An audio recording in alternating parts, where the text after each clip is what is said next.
Hello dear student, this is Avinash Kishore, your avian sir is present again with the last topic of this crash course semiconductor.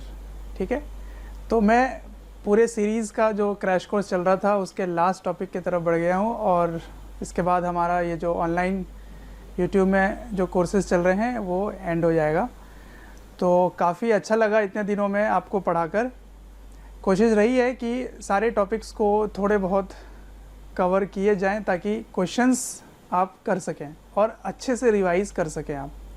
ठीक है, तो उसी क्रम में आगे बढ़ते हुए और इसमें काफ़ी ज़्यादा आपका सपोर्ट भी मिला, अच्छे कमेंट्स लाइक वगैरह मिले, बहुत अच्छा लगा। तो इसी तरह से आप अपने एग्ज़ाम को क्रॉस करें और अच्छे मार्क्स लाएं तो पर्पस कंप्लीट होगा। ठीक है, चलो फिर आगे बढ़ते हैं और शुरू करते हैं सेमीकंडक्टर। ठीक है, सेमीकंडक्टर एक ऐसा टॉपिक है जो काफ़ी थ्योरेटिकल है और स्कोरिंग है। स्कोरिंग इसलिए क्योंकि इसमें बहुत ज़्यादा बुद्धि नहीं लगाना होता है और काफ़ी सिंपल क्वेश्चन बनते हैं। ये जेई एडवांस में नहीं है, ये केवल जेई मेंस के टॉपिक हैं। ठीक है, और 12th बोर्ड के लिए भी है, खैर बोर्ड की बात अभी नहीं कर रहे। तो सेमीकंडक्टर समझते हैं क्या होता है। कंडक्टर के बारे में हमें पता है, करंट इलेक्ट्रिसिटी में हमने पढ़ा है कि उसमें प्लेंटी ऑफ फ्री इलेक्ट्रॉन्स होते हैं जो कि करंट कंडक्ट करने में हेल्पफुल होते हैं। इंसुलेटर ये होता है जिसमें बिल्कुल भी इलेक्ट्रॉन्स फ्री नहीं होते और कंडक्शन पॉसिबल नहीं होता। सेमीकंडक्टर उन दोनों के बीच में लाई करता है, मतलब कंडक्टर से थोड़ा पुअर कंडक्शन होता है और इंसुलेटर से अच्छा कंडक्ट करता है। और एक डिफरेंस ये है कि कंडक्टर में आपने पढ़ा होगा कि टेम्परेचर बढ़ाने से उसकी रेजिस्टेंस बढ़ जाती है, उसकी रेजिस्टिविटी बढ़ जाती है, यानी कि कंडक्टिविटी कम हो जाती है। लेकिन सेमीकंडक्टर एक ऐसा डिवाइस है जिसमें टेम्परेचर बढ़ाने से कंडक्शन और बढ़िया हो जाता है, उसकी रेजिस्टेंस कम हो जाती है, रेजिस्टिविटी कम हो जाती है।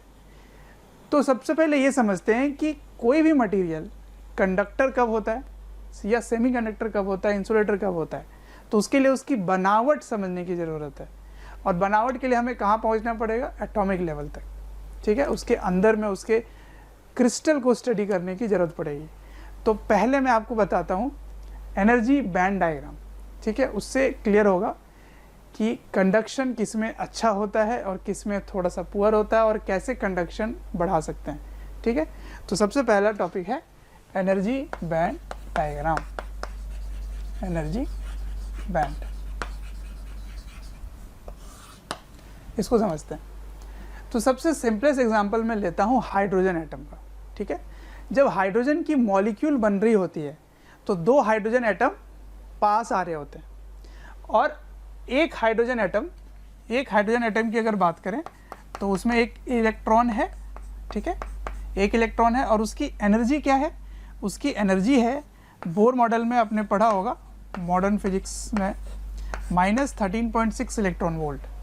ठीक है, अब जब ये पास आना शुरू होता है, पास एक और एटम आता है पास।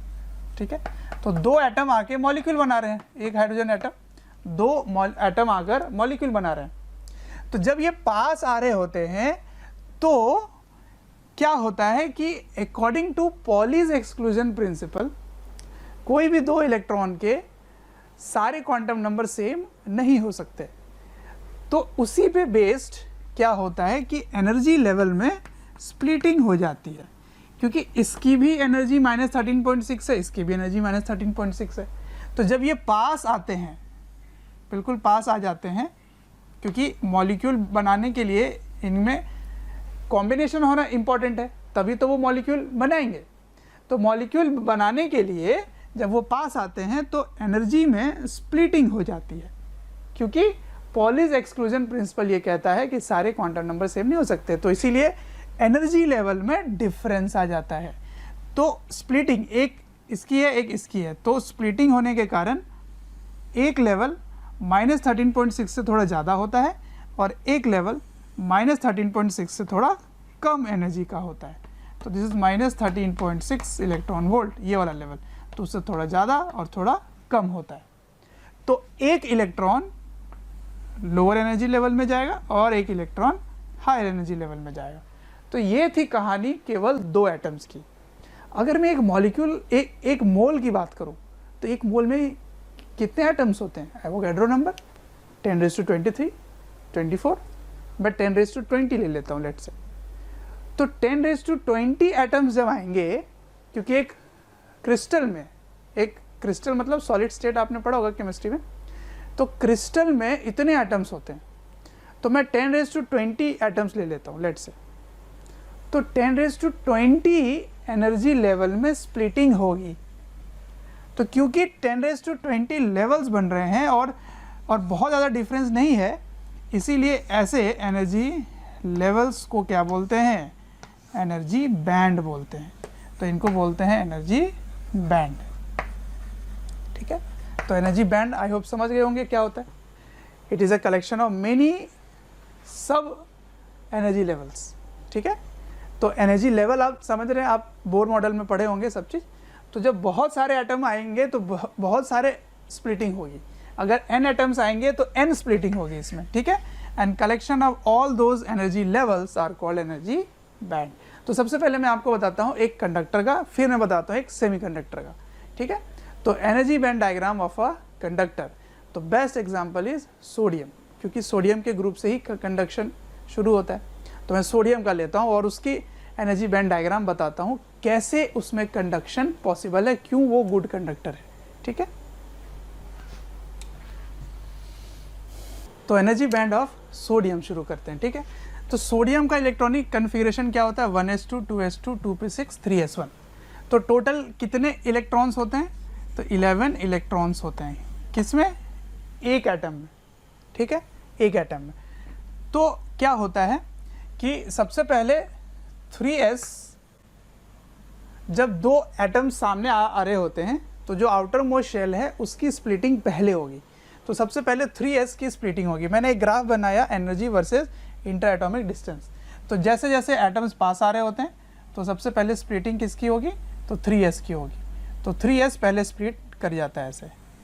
ठीक है, 2 एटम्स थे तो स्प्लिटिंग हो गई। उसके बाद और पास जाओगे तो 2p की होगी। ठीक है, फिर और पास जाएंगे तो किसकी स्प्लिटिंग होगी? 2s की। और फिर बहुत ही पास चले जाओ, बिल्कुल ना के बराबर, बहुत ही पास जाने पर स्प्लिटिंग किसकी होगी? 1s की होगी। ठीक है, अब अफबाउ प्रिंसिपल से ये पता चलता है कि इलेक्ट्रॉन्स की फिलिंग लोअर एनर्जी लेवल से हायर एनर्जी लेवल में होती है। ठीक है, तो अगर मैं n एटम्स लेता हूँ, n एटम्स, तो मेरे पास 11n इलेक्ट्रॉन्स होंगे। और अगर n एटम्स पास आएंगे तो स्प्लिटिंग भी n लेवल्स में होगी। तो n लेवल्स में स्प्लिटिंग होने के कारण एनर्जी बैंड बन जाएगा यहाँ पे। तो स्प्लिटिंग 2 नहीं, n लेवल्स में स्प्लिटिंग हो जाएगी ऐसे ऐसे। ठीक है, तो ये स्प्लिटिंग क्या है? n लेवल्स में स्प्लिटिंग है। करेक्ट, ऐसे। ठीक, अब इलेक्ट्रॉन्स की फिलिंग शुरू होगी। तो 1s में कितना स्पेस आपने बना दिया? 2n इलेक्ट्रॉन्स रखने का स्पेस बना दिया। ठीक है, तो इसमें इलेक्ट्रॉन्स की फिलिंग हुई और इसमें 2n इलेक्ट्रॉन्स आ गए। फिर 2s में कितने इलेक्ट्रॉन्स आएंगे? इसमें भी 2n इलेक्ट्रॉन्स आएंगे, क्योंकि आपने 2n स्पेस बना रखा है। तो 2n इलेक्ट्रॉन्स आ गए। अब 2p में कितने इलेक्ट्रॉन्स आएंगे? तो 2p में हमें 6n इलेक्ट्रॉन्स आएंगे, क्योंकि आपने स्पेस 6n क्रिएट कर दिया बाय स्प्लिटिंग। करेक्ट, बचे कितने इलेक्ट्रॉन्स? तो बचे 1n इलेक्ट्रॉन्स। अब 1n में स्प्लिटिंग कैसे हुई है? यहाँ पर नीचे और ऊपर बराबर बराबर आपने स्पेस क्रिएट करवाया। तो 3s में कितना स्पेस है? 2n इलेक्ट्रॉन्स रखने का। तो नीचे है 1n और ऊपर है 1n, पर आपके पास बचे कितने इलेक्ट्रॉन्स? 4 और 6 10, एक बचा। तो 1n इलेक्ट्रॉन्स केवल नीचे भरेंगे, 1n इलेक्ट्रॉन्स, और ये वाला खाली रहेगा, एम्प्टी।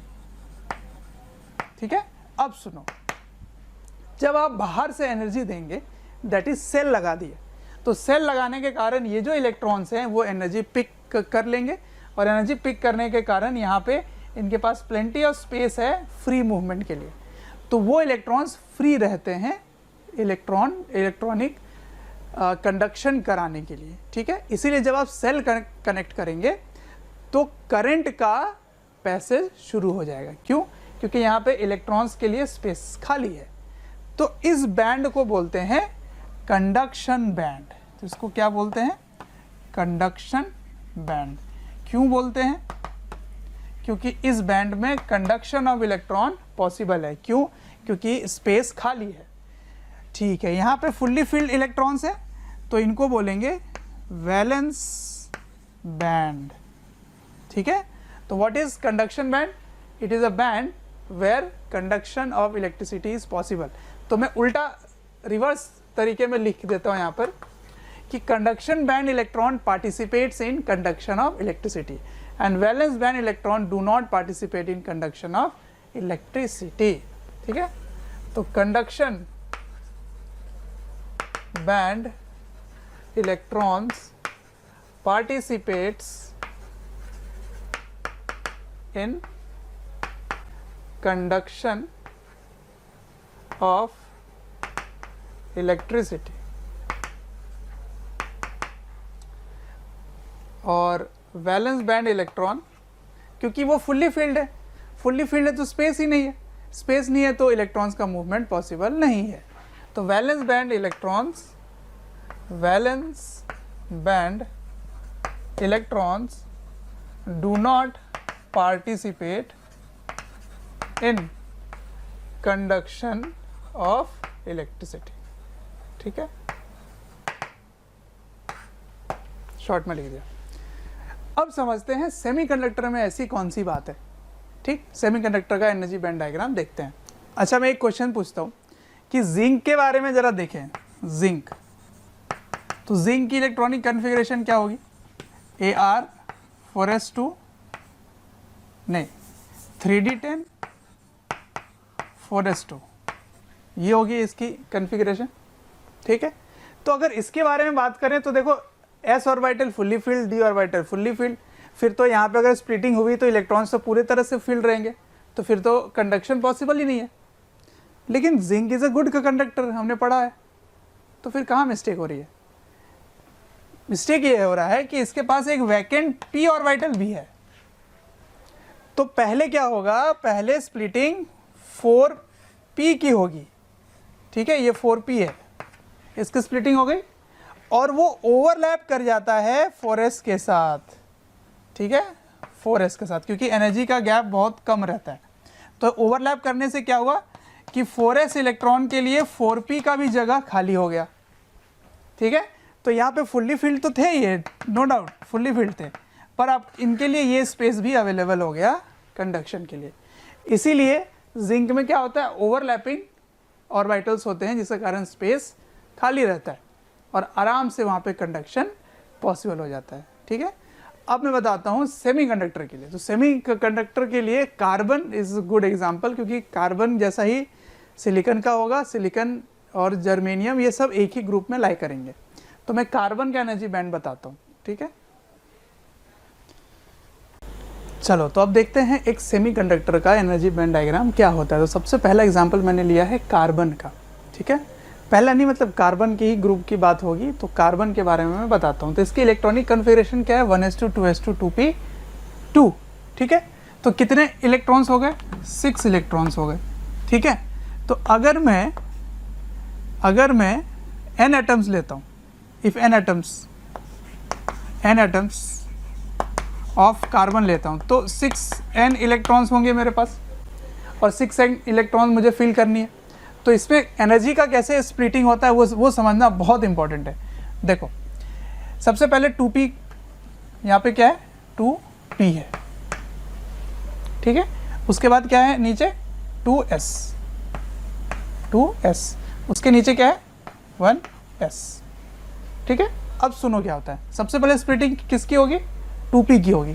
तो 2p की स्प्लिटिंग इस तरह से होती है कि वो स्प्लिट करके पहले 2s के साथ मर्ज हो जाएगा, ये ओवरलैप कर जाएगा ऐसे, ठीक है। इसकी ऐसे स्प्लिटिंग होगी और ये ओवरलैप कर जाएगा। फिर क्या होता है? फिर आगे बढ़ते बढ़ते आप देखोगे कि फिर से स्प्लिटिंग हो जाती है इनकी, एक बार री स्प्लिटिंग हो जाता है, ठीक है, ऐसा कुछ एनर्जी लेवल बन जाता है, एनर्जी लेवल इस तरह से। तो ये समझना थोड़ा सा कॉम्प्लिकेटेड लग सकता है, मैं एक बार फिर से समझा देता हूँ, फिर और पास जाओगे ऐसे तो 1s की स्प्लिटिंग होगी। मैं फिर से समझाता हूँ, 2p स्प्लिट कर रहा है, 2s के साथ पहले वो ओवरलैप कर जाता है, ठीक है, फिर और पास जाओगे तो वो जो जगह दोनों का मिक्स हो गया उसमें फिर से स्प्लिटिंग हो जाती है, ठीक है, फिर से स्प्लिटिंग हो जाती है। अब सुनो, क्योंकि n एटम्स लिया आपने तो n लेवल्स में एनर्जी का स्प्लिटिंग एनर्जी लेवल मिल गया जिसको बोलते हैं एनर्जी बैंड। तो यहाँ भी स्प्लिटिंग होगी, एनर्जी बैंड्स में फॉर्मेशन होगा एनर्जी बैंड, और यहाँ भी एनर्जी बैंड का फॉर्मेशन होगा, ठीक है। लेकिन एक बड़ा ही इंटरेस्टिंग सा बात पता चल रहा है कि ऊपर और नीचे के एनर्जी बैंड के बीच में एक गैप है, एनर्जी का गैप, ठीक है, दिस इज वाई एक्सिस और ये एनर्जी का गैप है, करेक्ट। तो ये कहलाता है फॉरबिडन एनर्जी गैप। तो ये मैं लिख दूंगा उधर आगे, पहले इसको समझते हैं। अब स्प्लिटिंग करो, 6 इलेक्ट्रॉन्स की स्प्लिटिंग होनी है, फिलिंग होनी है, सॉरी। तो 6 इलेक्ट्रॉन्स को भरो, तो 6 इलेक्ट्रॉन में 1s कितना ले सकता है, तो इसमें 2n इलेक्ट्रॉन्स ले सकता है। बचे कितने इलेक्ट्रॉन्स, 4n इलेक्ट्रॉन्स बचे, क्योंकि इसमें स्पेस था 2n एकोमोडेट करने का, इसमें स्पेस था 6n इलेक्ट्रॉन एकोमोडेट करने का, तो टोटल कितना 8n इलेक्ट्रॉन्स एकोमोडेट करने का स्पेस था। तो बराबर बराबर स्प्लिटिंग होने से यहाँ पे कितना स्पेस आ गया, 4n इलेक्ट्रॉन्स एकोमोडेट करने का स्पेस आ गया, और यहाँ पर भी 4n इलेक्ट्रॉन एकोमोडेट करने का स्पेस आ गया, ठीक है।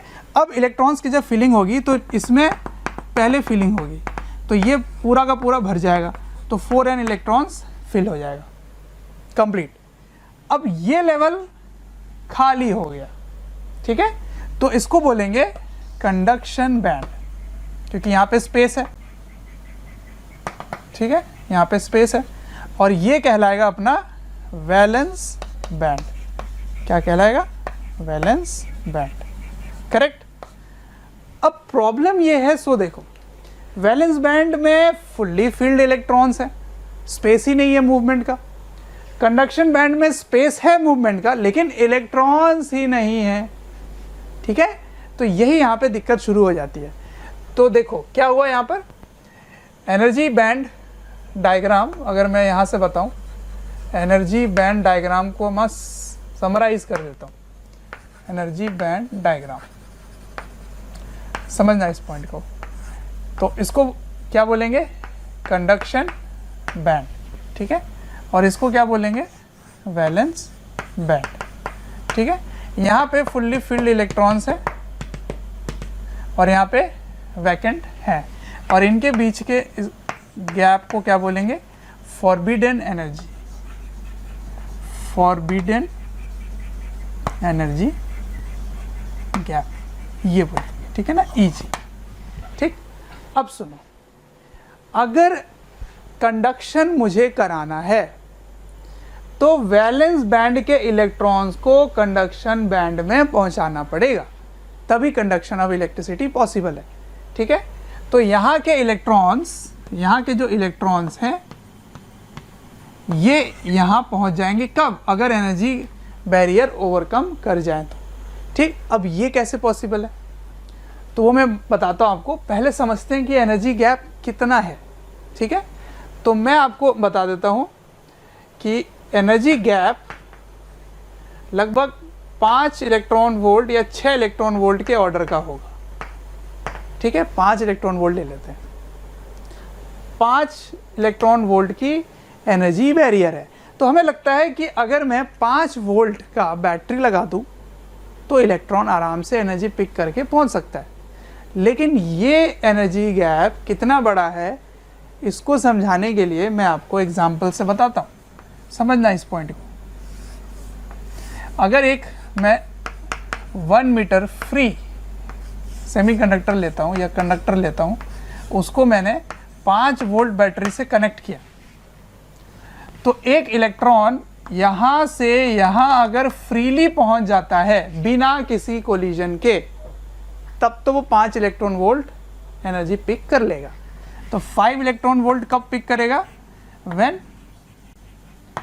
1 metre is free path. Free path कितना है? 1 मीटर। लेकिन हमें पता है कि एक इलेक्ट्रॉन का मीन फ्री पाथ 10⁻⁻8 के ऑर्डर का होता है, ठीक है। तो अगर 10⁻⁻8 के ऑर्डर का है तब एनर्जी कितना पिक करेगा वो? 10⁻⁻8 electron volt when 10⁻⁸ metre is the free path, ठीक है। इसका मतलब अगर मुझे इफेक्टिवली 5 इलेक्ट्रॉन वोल्ट की एनर्जी देनी है तो मुझे वोल्टेज कितना लगाना पड़ेगा? 5 × 10⁻+8 volt. Imagine so much high voltage, इतना समथिंग करोड़ में होगा, लैक्स में, करोड़ में है।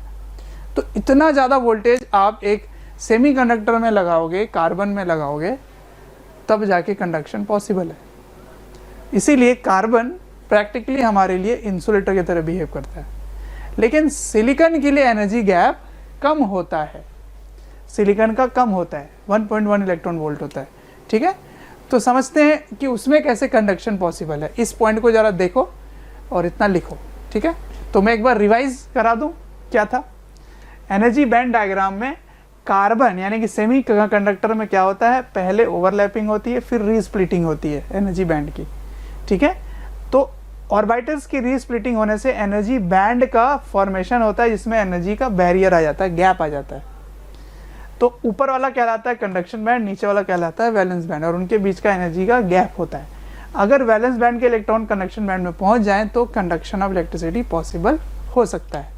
और ये बहुत ही ज़्यादा होता है, लगभग 5 या 6 इलेक्ट्रॉन वोल्ट का होता है। तो इतना होने के कारण बहुत ज़्यादा वोल्टेज चाहिए होगा कंडक्शन कराने के लिए, ठीक है। तो ये था समरी। मैं आपको बताता हूँ कैसे पॉसिबल है बाकियों में। तो हमने देखा कि बहुत ही ज़्यादा वोल्टेज लगाने की ज़रूरत है, तब जाके सेमीकंडक्टर कंडक्ट करेगा इलेक्ट्रिसिटी। बट उस पॉइंट को समझने के टाइम मैंने इलेक्ट्रॉन्स की इनिशियल एनर्जी मैंने कुछ नहीं लिया था, ठीक है। मैंने कुछ भी नहीं लिया था, ज़ीरो एनर्जी लिया था। और ज़ीरो एनर्जी से अगर आप बैटरी लगाओगे तब वो इतनी एनर्जी पिक करके और कंडक्शन पॉसिबल होता। बट एक्चुअल में ऐसा नहीं होता है, क्योंकि हमने हीट में भी पढ़ा है थर्मल फिजिक्स में कि हर पार्टिकल रूम टेम्परेचर में अपनी एक थर्मल एनर्जी रखता है कुछ ना कुछ। तो उस इलेक्ट्रॉन की भी थर्मल एनर्जी होगी। तो रूम टेम्परेचर में 300 केल्विन हमने ले लिया, तो बोल्ट्जमैन कांस्टेंट से उसकी एनर्जी लगभग, देखो बोल्ट्जमैन कांस्टेंट 1.3 है, 10⁻23 होता है, इसको 300 से मल्टीप्लाई करो तो जूल में इतनी एनर्जी आ गई। इसको अगर मैं इलेक्ट्रॉन वोल्ट में कन्वर्ट करूँगा तो मैंने डिवाइड कर दिया, तो वो सॉल्व हो जाता है लगभग 0.03 इलेक्ट्रॉन वोल्ट के ऑर्डर का। तो हम ये देखते हैं कि सिलिकॉन के लिए एनर्जी गैप 1.1 इलेक्ट्रॉन वोल्ट है, कार्बन के लिए 6 इलेक्ट्रॉन वोल्ट है। तो अगर 6 इलेक्ट्रॉन वोल्ट एनर्जी गैप है तो कार्बन में 60 करोड़ ऑफ वोल्टेज चाहिए। अगर 1.1 इलेक्ट्रॉन वोल्ट है तब भी तो उसको लगभग 1 करोड़ या 10 करोड़ के आसपास चाहिए, है ना। तो इतने वोल्टेज हम कहाँ से देंगे? तो इसका मतलब सिलिकॉन भी कंडक्ट नहीं करना चाहिए। लेकिन सिलिकॉन अच्छा है सेमीकंडक्टर, और इनफैक्ट जर्मेनियम भी है अच्छा। पर ऐसा क्या हुआ सिलिकॉन में जो कार्बन में नहीं था? तो सुनो, ये बात या वो डेरिवेशन तभी ट्रू है जब इनिशियल एनर्जी कुछ भी नहीं लिया गया था। लेकिन रूम टेम्परेचर में इलेक्ट्रॉन्स की अपनी एक एनर्जी होगी जो कि इतना होगा 0.03 इलेक्ट्रॉन वोल्ट। अब तो आपको ये लगेगा कि इसकी एनर्जी तो कम है अभी भी, तो कैसे जाएगा? फिर तो वो नहीं जाएगा। लेकिन मॉडर्न फिजिक्स में अपन ज़ीरो या इम्पॉसिबल की बात नहीं करते, हम क्या कहते हैं? प्रोबेबिलिटी की बात करते हैं। तो हम कहते हैं probability of electron moving from valence band to conduction band is low, but zero नहीं है, लो है।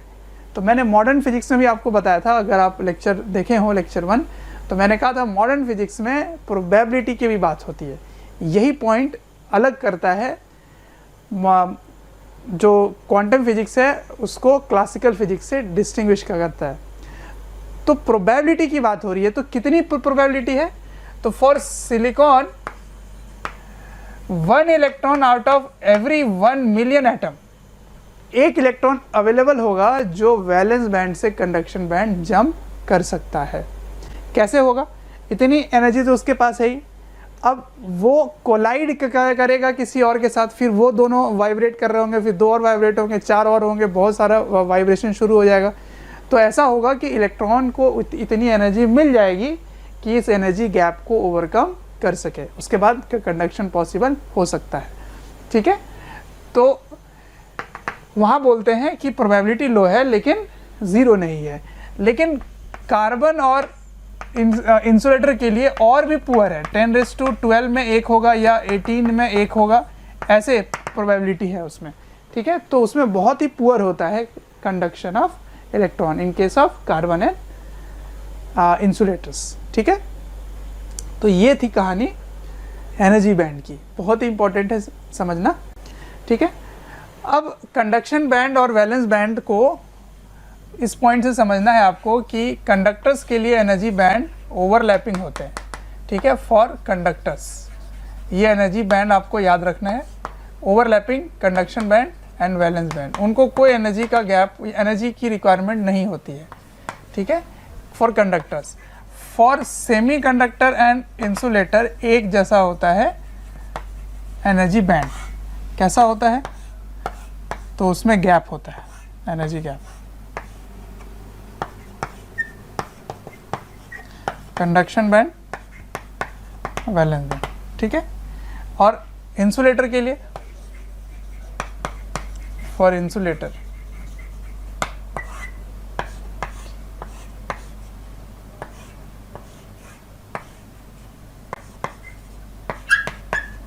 इसके लिए ज़्यादा होता है एनर्जी बैंड। तो कैसे डिस्टिंग्विश करेंगे?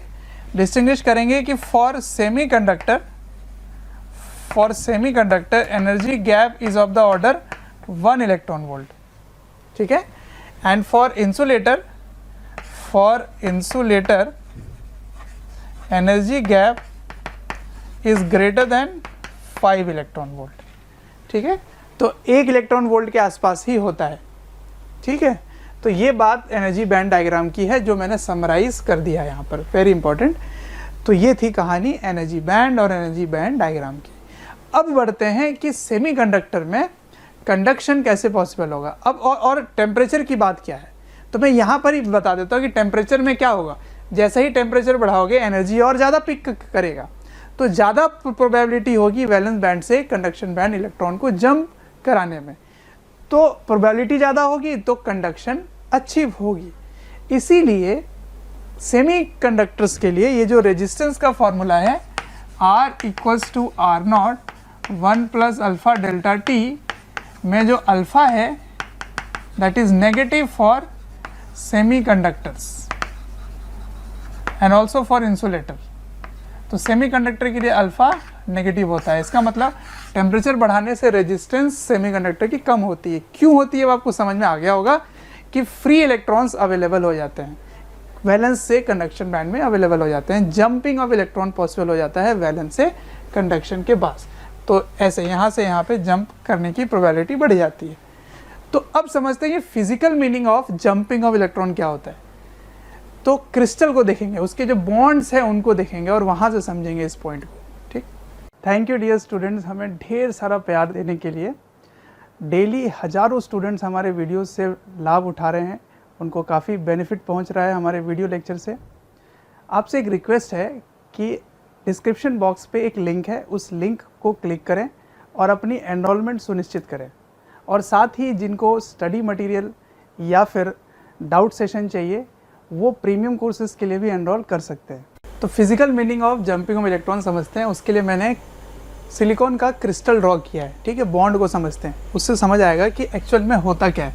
देखो यहाँ पर क्या है, शेयरिंग हो रहा है इसके साथ इलेक्ट्रॉन की। तो एक इलेक्ट्रॉन अपना रखा है और एक शेयरिंग किया इसने।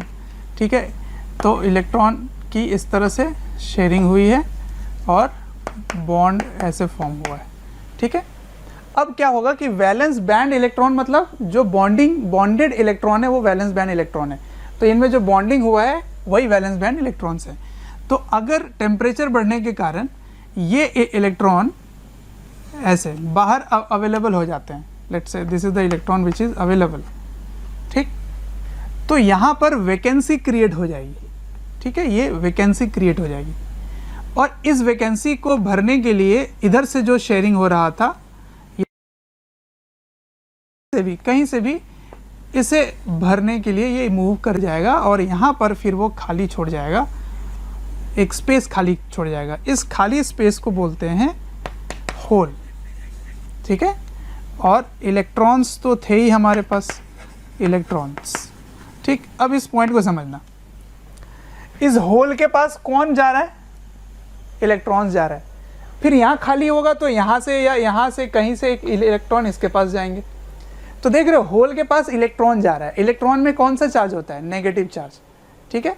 तो इसका मतलब होल्स का इफेक्टिवनेस या उसकी जो बिहेवियर है वो एक पॉजिटिव चार्ज की तरह है। ऑल्दो उसमें कोई चार्ज वार्ज नहीं है, ऐसा कोई स्पीसीज़ नहीं है, बट उसको एक स्पीसीज़ की तरह ट्रीट कर सकते हैं क्योंकि ये इलेक्ट्रॉन भी अवेलेबल है यहाँ पर कंडक्शन बैंड में करंट इलेक्ट्रिसिटी को कंडक्ट करने के लिए, और ये होल्स का भी मूवमेंट इन्वॉल्व हो रहा है इलेक्ट्रिसिटी कंडक्ट करने के लिए। क्यों?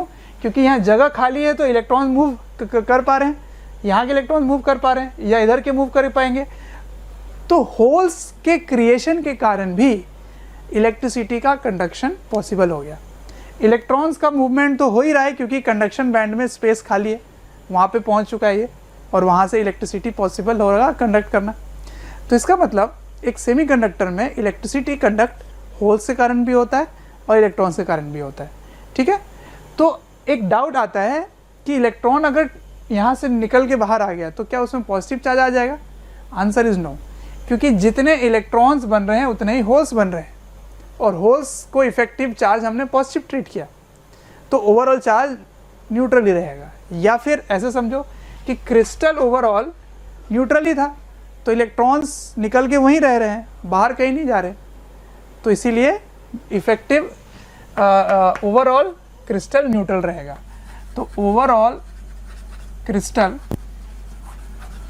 Of semiconductor remains neutral, remains neutral. एक बात। दूसरी बात, hole behaves as positive charge.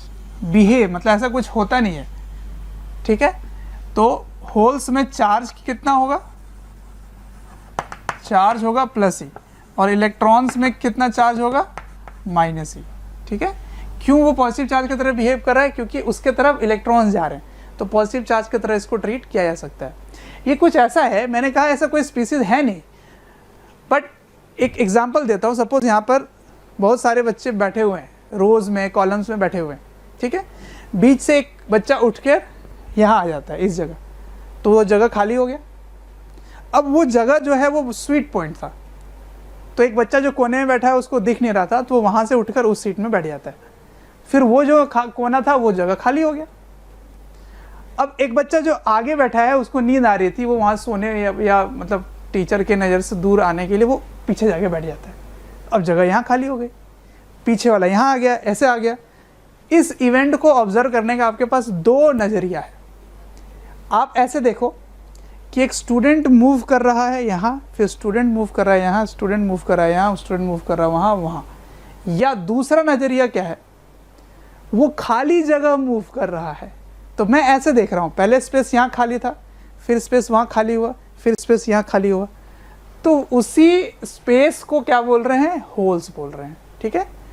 और इलेक्ट्रॉन्स क्या है? एक्चुअल स्पीसीज है, एक्चुअल में स्टूडेंट है वो, करेक्ट। तो ऐसे इस चीज़ को ऑब्जर्व करना है, ठीक है।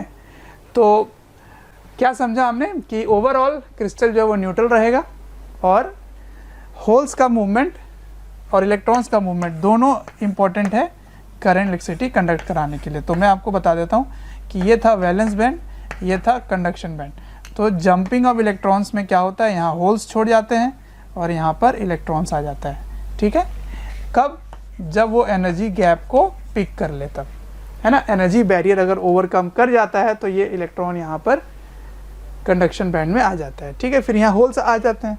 अब होल्स का मूवमेंट क्या होगा? यहाँ से इलेक्ट्रॉन इधर लेगा तो यहाँ पे होल्स आ जाएगा, ठीक है। फिर इधर वाले इलेक्ट्रॉन्स आएंगे तो होल्स यहाँ आ जाएगा। तो होल्स का मूवमेंट कहाँ हो रहा है? वैलेंस बैंड में। इलेक्ट्रॉन्स का मूवमेंट कहाँ हो रहा है? कंडक्शन बैंड में, ठीक है। तो अगर मैं इनको किसी बाहर के एनर्जी सोर्स से कनेक्ट कर दूं, जैसे कंडक्टर को मैंने सेल से कनेक्ट किया तो इलेक्ट्रिसिटी कंडक्ट होने लग गया।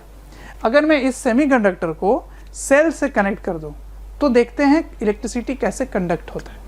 उसी तरीके से हम डिराइव करेंगे कि कंडक्टिविटी क्या होगी, ठीक है, मोबिलिटी क्या होगा, एटसेट्रा एटसेट्रा। अच्छा, एक और पॉइंट यहाँ पे हाईलाइट करना चाहूँगा कि होल्स का मूवमेंट इलेक्ट्रॉन्स के मूवमेंट पे डिपेंड कर रहा है, राइट। जैसे यहाँ पे होल्स तभी क्रिएट होगा जब यहाँ का इलेक्ट्रॉन जंप करेगा, फिर यहाँ पे होल्स तभी बनेगा जब यहाँ का इलेक्ट्रॉन जंप करेगा। इसका मतलब होल्स की मोबिलिटी इलेक्ट्रॉन के मूवमेंट पे डिपेंड कर रहा है, यानी कि बॉन्डेड इलेक्ट्रॉन के मूवमेंट पे डिपेंड कर रहा है। लेकिन जो कंडक्शन इलेक्ट्रॉन्स हैं उनके मूवमेंट के लिए वो किसी पे डिपेंड नहीं हो रहा। तो आप कह सकते हो कि mobility of holes is less than mobility of electrons, ठीक है। इसीलिए होल्स के कारण जो भी आगे डिवाइस हम बनाएंगे जिसमें होल्स अगर पार्टिसिपेट कर रहा है किसी का कंडक्शन में, तो उसकी बिहेवियर थोड़ी सी लो होगी एज़ कम्पेयर टू जहाँ इलेक्ट्रॉन इन्वॉल्व है इलेक्ट्रिसिटी कंडक्ट करने में, ठीक है। और एक पॉइंट क्या नोट करना है कि ये प्योर सेमीकंडक्टर है। प्योर मतलब कोई इम्प्योरिटीज़ आपने नहीं डाला, तो जितने इलेक्ट्रॉन्स फ्री मिलेंगे उतने ही होल्स भी मिलेंगे, ठीक है। तो number of electrons is same as number of holes and this will be given a special name called intrinsic charge carrier. Intrinsic charge carriers उसके बराबर होगा। इंट्रिंसिक का मतलब प्योर सेमीकंडक्टर, प्योर सेमीकंडक्टर, ठीक है। तो प्योर सेमीकंडक्टर को क्या बोलते हैं? Intrinsic semiconductor. इंट्रिंसिक सेमीकंडक्टर में क्या होता है? जितने नंबर ऑफ होल्स हैं उतने ही नंबर ऑफ इलेक्ट्रॉन्स होंगे और उतने ही इंट्रिंसिक चार्ज कैरियर्स कहलाएंगे। तो ये सारे पॉइंट्स छोटे छोटे पॉइंट्स है जो काफ़ी इंपॉर्टेंट है आगे के डिस्कशन को समझने के लिए, ठीक है। तो अब मैं बताता हूँ कंडक्टिविटी क्या होता है सेमीकंडक्टर का। उसके लिए करंट को समझना होगा कि दोनों के कारण होगा, इलेक्ट्रॉन्स के कारण भी और होल्स के कारण भी होगा, करेक्ट। हाँ, तो मैं कह रहा था होल करंट और इलेक्ट्रॉनिक करंट क्या होता है। देखो, ये है सेमीकंडक्टर, प्योर सिलिकॉन होगा, प्योर सेमीकंडक्टर। इसको मैंने एक पोटेंशियल डिफरेंस से कनेक्ट कर दिया, ठीक है, सेल से। तो क्या होगा? इलेक्ट्रिसिटी का कंडक्शन शुरू हो जाएगा। पहले आपने क्या पढ़ा था? पहले आपने पढ़ा था कि इलेक्ट्रॉन्स का मूवमेंट इधर होने लग जाएगा, ऑपोजिट इधर मूवमेंट होने लगेगा। ये पॉजिटिव टर्मिनल बनेगा और ये नेगेटिव टर्मिनल बनेगा। तो इस इलेक्ट्रॉन के मूवमेंट के कारण करंट मिलेगी आपको इस डायरेक्शन में, और ये करंट इलेक्ट्रॉनिक करंट बोल देता हूँ क्योंकि ये इलेक्ट्रॉन के कारण हो रहा है।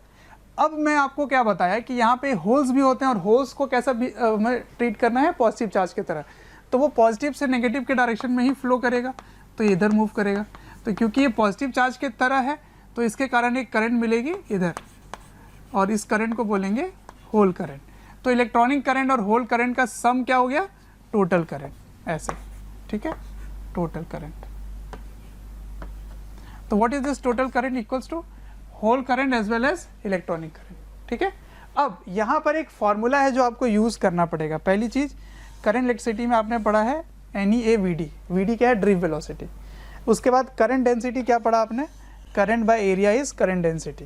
फिर एक मोबिलिटी, इसको क्या बोलते हैं? मोबिलिटी। मोबिलिटी क्या होता है? मोबिलिटी होता है वेलोसिटी बाय इलेक्ट्रिक फील्ड, ठीक है।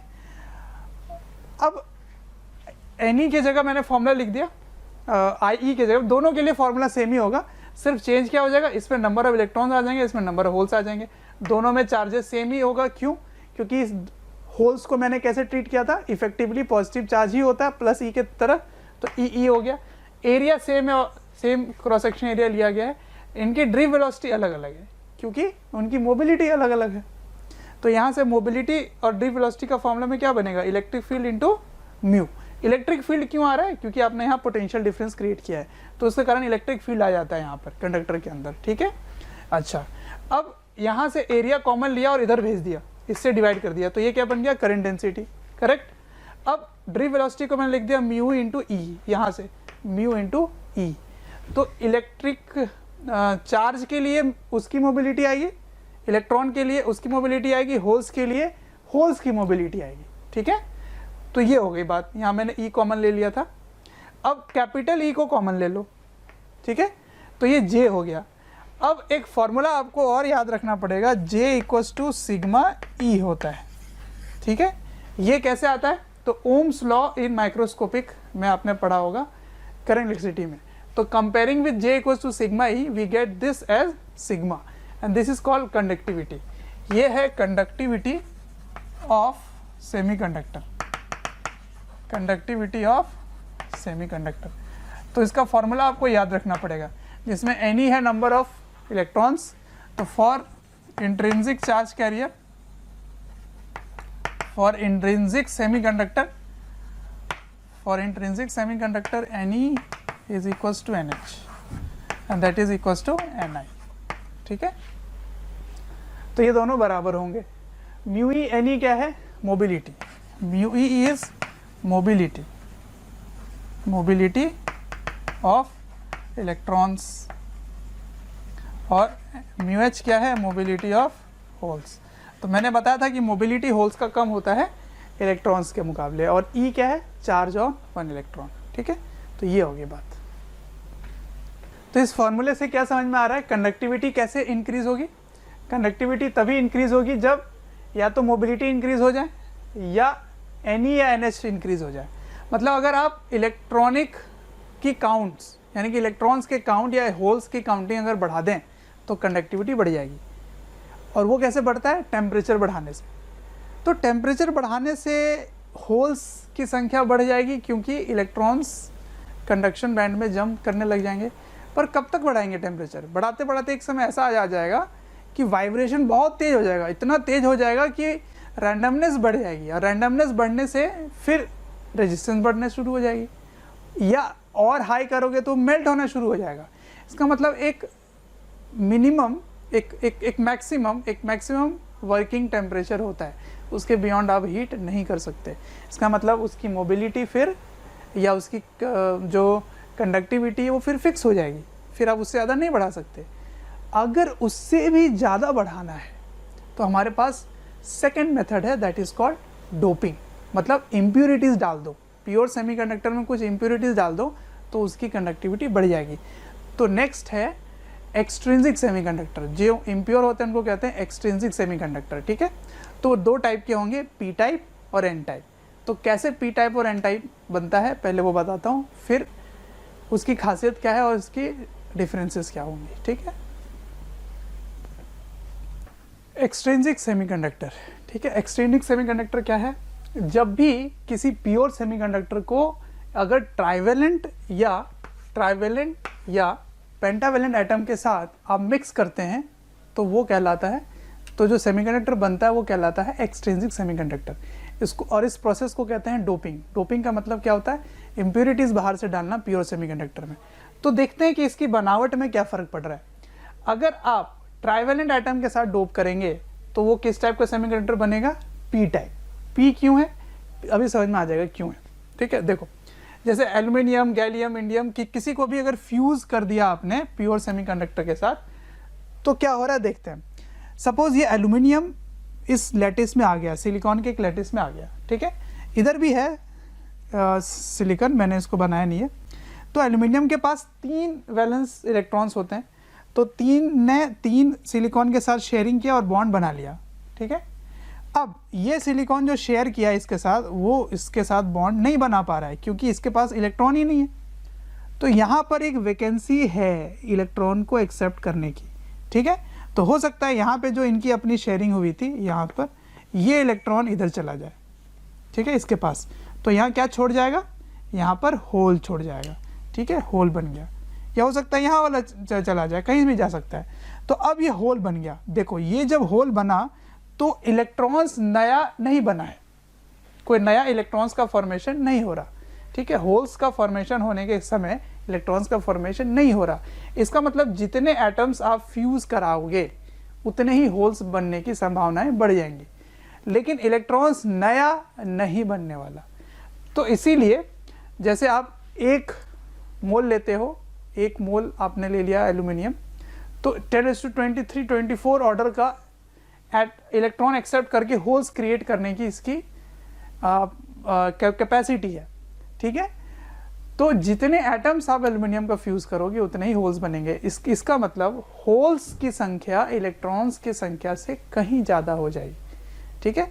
इसीलिए क्योंकि होल्स मेजॉरिटी चार्ज कैरियर हैं, तो होल्स में हमने चार्ज पॉजिटिव ट्रीट किया था, इसलिए पी टाइप सेमीकंडक्टर कहलाता है, क्योंकि मेजॉरिटी चार्जेस क्या हैं इसमें, होल्स हैं। और होल्स को हमने इफेक्टिवली कैसे ट्रीट किया था, पॉजिटिव चार्ज की तरह।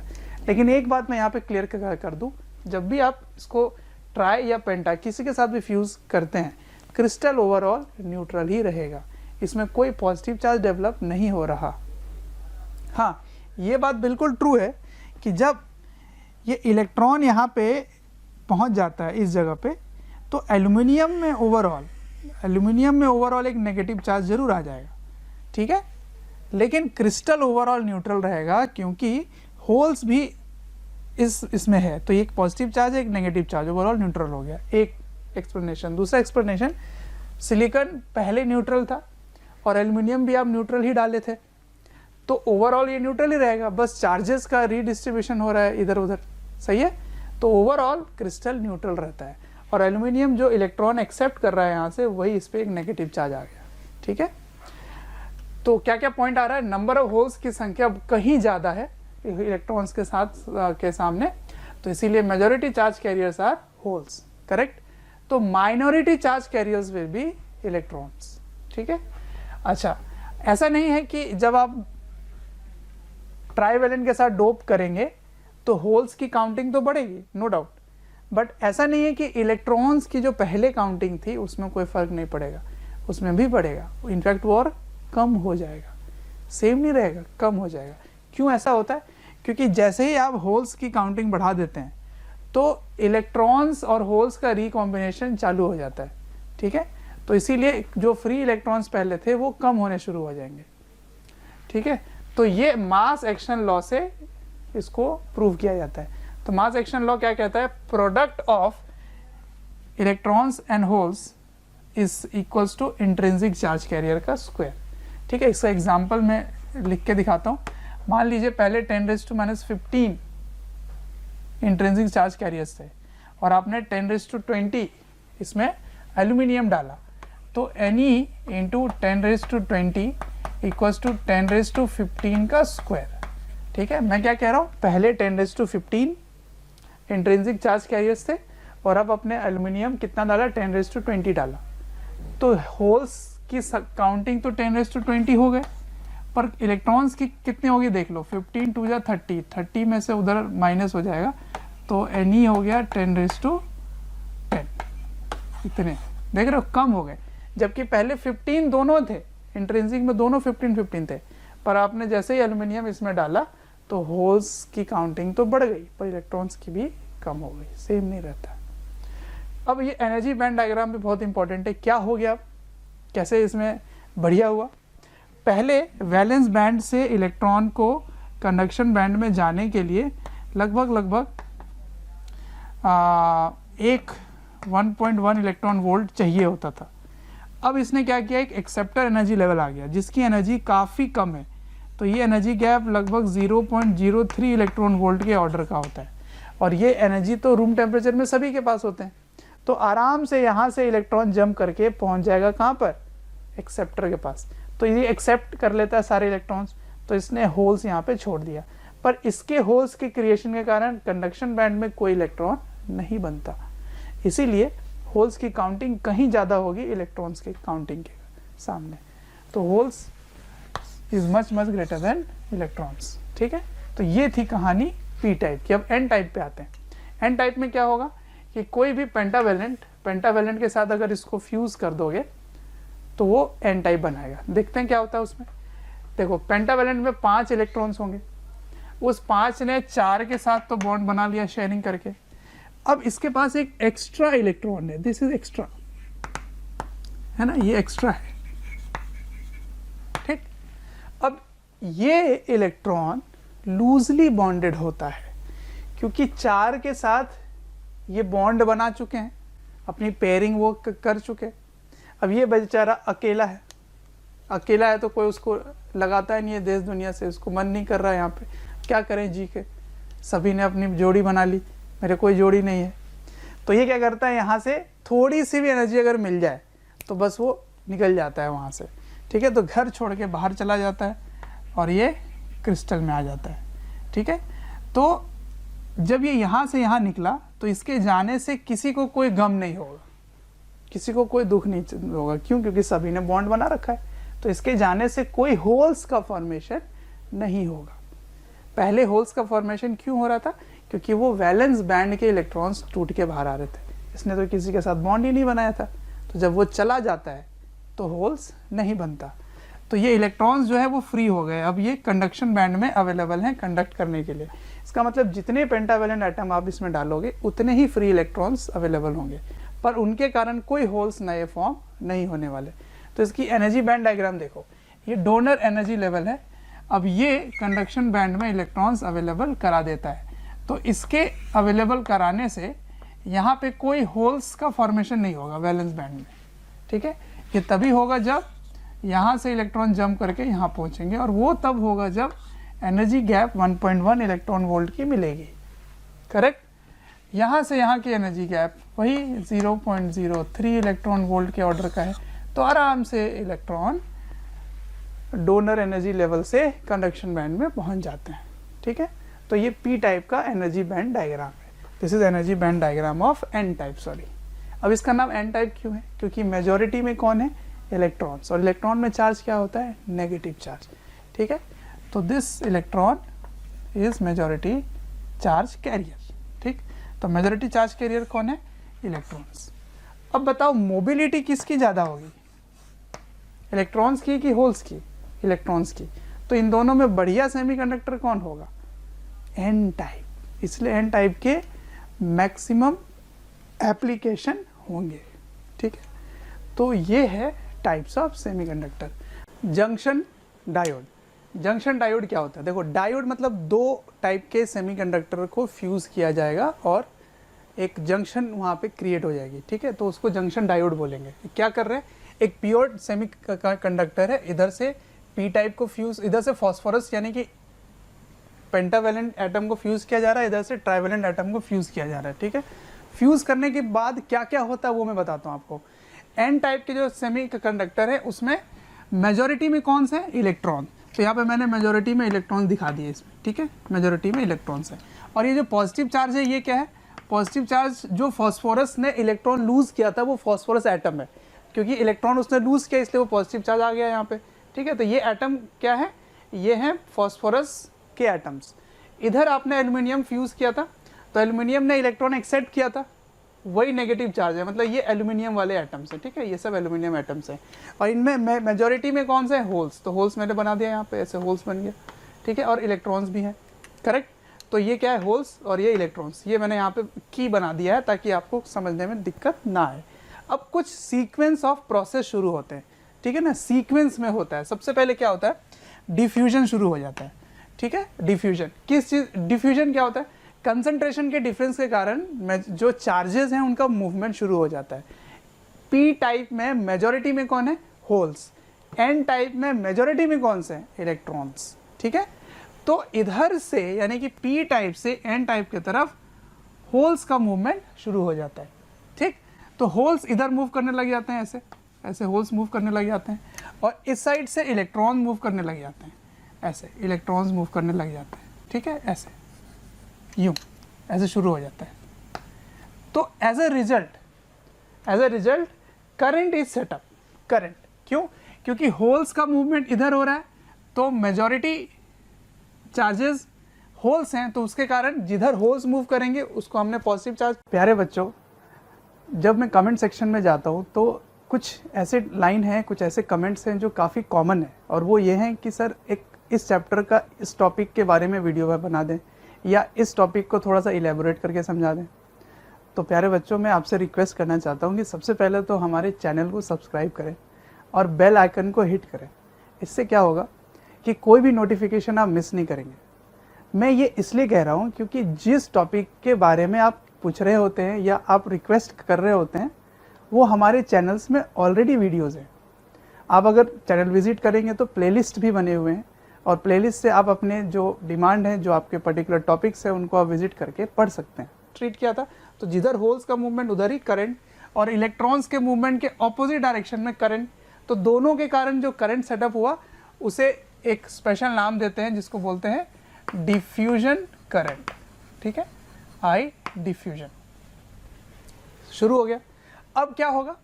अब क्या होगा कि देखो ये होल्स है, ठीक है, ये होल्स है, तो होल्स और इलेक्ट्रॉन्स ऐसे मूव कर रहे हैं। तो उसके बाद क्या होता है कि यहाँ पे जो इनका जंक्शन है उस जगह जाकर ये एक दूसरे को कंज्यूम कर जाते हैं, क्योंकि इलेक्ट्रॉन्स को होल्स की जगह आप फिट कर सकते हो, तो ये इलेक्ट्रॉन्स होल्स को कंज्यूम कर जाते हैं। तो एज अ रिजल्ट क्या होता है, उतने रीजन में सभी इलेक्ट्रॉन्स और होल्स पेयर जो है वो ख़त्म होने शुरू हो जाते हैं। इलेक्ट्रॉन्स पेयर ख़त्म होने शुरू हो जाते हैं। तो इतने रीजन में इलेक्ट्रॉन्स और होल्स वाइप आउट होने लग गए। तो मैं इसको हटा देता हूँ ऐसे, ठीक है। तो इतने इलेक्ट्रॉन्स एक दूसरे को ख़त्म कर दिए, इलेक्ट्रॉन और होल्स वाइप आउट हो गए, ठीक। तो as a result this atom is exposed, ठीक है, ये एक्सपोज हो जाता है। पहले उधर में इस साइड में इलेक्ट्रॉन्स ने कवर कर रखा था और इस साइड में होल्स ने कवर कर रखा था। तो अब क्या हुआ कि वो ख़त्म होने शुरू हो गए। तो ख़त्म होने के कारण क्या होगा, इलेक्ट्रिक फील्ड सेटअप हो जाएगा। ऐसे इलेक्ट्रिक फील्ड क्यों सेटअप हो गया? क्योंकि ये चार्जेस एट रेस्ट है। तो इलेक्ट्रोस्टैटिक में हमने क्या पढ़ा था कि चार्ज के कारण इलेक्ट्रिक फील्ड होता है, तो इलेक्ट्रिक फील्ड का सेटअप हो जाएगा। और इस इलेक्ट्रिक फील्ड के सेटअप होने के कारण सेकेंड स्टेप क्या हुआ, development of junction electric field. क्योंकि ये जंक्शन में है इसलिए इसको क्या बोलेंगे, junction electric field. E is junction electric field, junction electric field, ठीक, इसका सेटअप हो गया। अभी इलेक्ट्रिक फील्ड का सेटअप है और इतने रीजन में जो मेजॉरिटी चार्जेस थे वो ख़त्म हो चुके हैं, डिप्लीट हो गए हैं, इसलिए इस रीजन को बोलते हैं डिप्लीशन रीजन, डिप्लीशन लेयर या डिप्लीशन रीजन, ठीक है। ये है, इसको इस रीजन को बोलते हैं, ठीक है। इस रीजन में क्या है, कोई भी मेजॉरिटी चार्जेस नहीं है। उसके बाद इलेक्ट्रिक फील्ड का सेटअप हो गया। अब इलेक्ट्रिक फील्ड के सेटअप होने के कारण पोटेंशियल डिफरेंस आएगी, तो उसका भी एक स्पेशल नाम है, उसको बोलते हैं जंक्शन पोटेंशियल, ठीक है, जंक्शन पोटेंशियल। वी आ जाएगा, पोटेंशियल डिफरेंस आ जाएगा इनके बीच में। तो अलग अलग टाइप के सेमीकंडक्टर का अलग अलग होगा, सिलिकॉन का अलग होगा, जर्मेनियम का अलग होगा, ये सब वैल्यूज़ जो है वो चेंज होते रहेंगे, ठीक है। हाँ, अब तीसरा सुनो क्या होगा, तीसरा ड्रिफ्टिंग ऑफ माइनॉरिटी चार्जेस। अब सुनो, ये जो इलेक्ट्रिक फील्ड है वो क्या कर रहा है, electric field P N type से पी टाइप की तरफ है। इलेक्ट्रिक फील्ड के डायरेक्शन में पॉजिटिव चार्ज मूव करना चाहते हैं और इलेक्ट्रिक फील्ड के ऑपोजिट डायरेक्शन में इलेक्ट्रॉन्स मूव करना चाहते हैं, ये हमने इलेक्ट्रोस्टैटिक में पढ़ा है। तो इस इलेक्ट्रिक फील्ड के डेवलपमेंट के कारण इधर से जो मेजॉरिटी चार्जेस मूव कर रहे थे उनका डीएसेलरेशन शुरू हो जाएगा, ठीक है। तो ये जो होल्स हैं वो इधर अब मूव करना नहीं चाहेंगे क्योंकि इलेक्ट्रिक फील्ड के ऑपोजिट जा रहे हैं, और इलेक्ट्रॉन्स जो हैं वो भी इस डायरेक्शन में मूव नहीं कर पाएंगे क्योंकि इलेक्ट्रिक फील्ड के ऑपोजिट डायरेक्शन में इलेक्ट्रॉन मूव करते हैं। तो as a result diffusion current कम होने लगेगा। लेकिन इधर जो माइनॉरिटी में है, इधर इलेक्ट्रॉन्स हैं माइनॉरिटी में पी टाइप में और एन टाइप में माइनॉरिटी में होल्स हैं, उनके लिए फेवरेबल हो जाएगा। तो माइनॉरिटी चार्जेस के मूवमेंट के कारण एक और करंट सेटअप हो जाएगा जिसको बोलेंगे ड्रिफ्ट करंट। और ड्रिफ्ट करंट की डायरेक्शन किधर होगी, देखो होल्स को आप एन से पी लेके आ रहे हो, तो इस डायरेक्शन में क्या आएगा, ड्रिफ्ट करंट, ड्रिफ्ट करंट, ठीक है। तो एक समय में क्या होगा, देखो डिफ्यूजन करंट डिसेलरेट हो रहा है तो कम हो रहा है, ड्रिफ्ट करंट बढ़ रहा है धीरे धीरे, तो एक समय में क्या होगा, दोनों बराबर हो जाएंगे। तो ऐसे समय में कोई करंट का फ्लो नहीं होगा। तो फोर्थ प्रोसेस में क्या होगा कि diffusion current becomes equals to drift current, ठीक है, and that current is called reverse saturation current, ठीक है। अब क्या हुआ, अब जाकर डायोड तैयार हो गया आपका, ठीक है, डायोड तैयार हो गया। तो इसको इसके सिंबॉलिक तरीके से बताता हूँ मैं। तो सिंबॉलिक तरीके में ऐसे दिखाते हैं, ये हो गया डायोड, दिस इज डायोड। इसको समझेंगे कैसे कि किधर पी टाइप है किधर एन टाइप है। तो एक एरो के तरह है, एरो के तरह। तो एरो रिप्रेजेंट करता है करंट का मूवमेंट। तो करंट पॉजिटिव से नेगेटिव की तरफ फ्लो होता है, तो मेजॉरिटी चार्जेस पॉजिटिव का पी टाइप में है और इधर एन टाइप में है, ठीक है। तो इसको ऐसे समझोगे कि इधर पी टाइप का सेमीकंडक्टर, इधर एन टाइप का सेमीकंडक्टर, और ये एक डायोड है। अगर आपने कोई भी बैटरी नहीं लगाया बाहर से, तो डिफ्यूजन और ड्रिफ्ट करंट बराबर होगा, नेट करंट कुछ फ्लो नहीं हो रहा होगा, और तब जाके ये तैयार हो जाएगा, तब ये डायोड बन के तैयार हो जाएगा। तो ऐसे कंडीशन में जब आप बाहर से कोई एनर्जी नहीं दे रहे हो या कोई भी आपने पोटेंशियल डिफरेंस क्रिएट नहीं किया, ऐसे सिचुएशन को कहते हैं अनबायस्ड कंडीशन, ठीक है। तो अंडर अनबायस्ड कंडीशन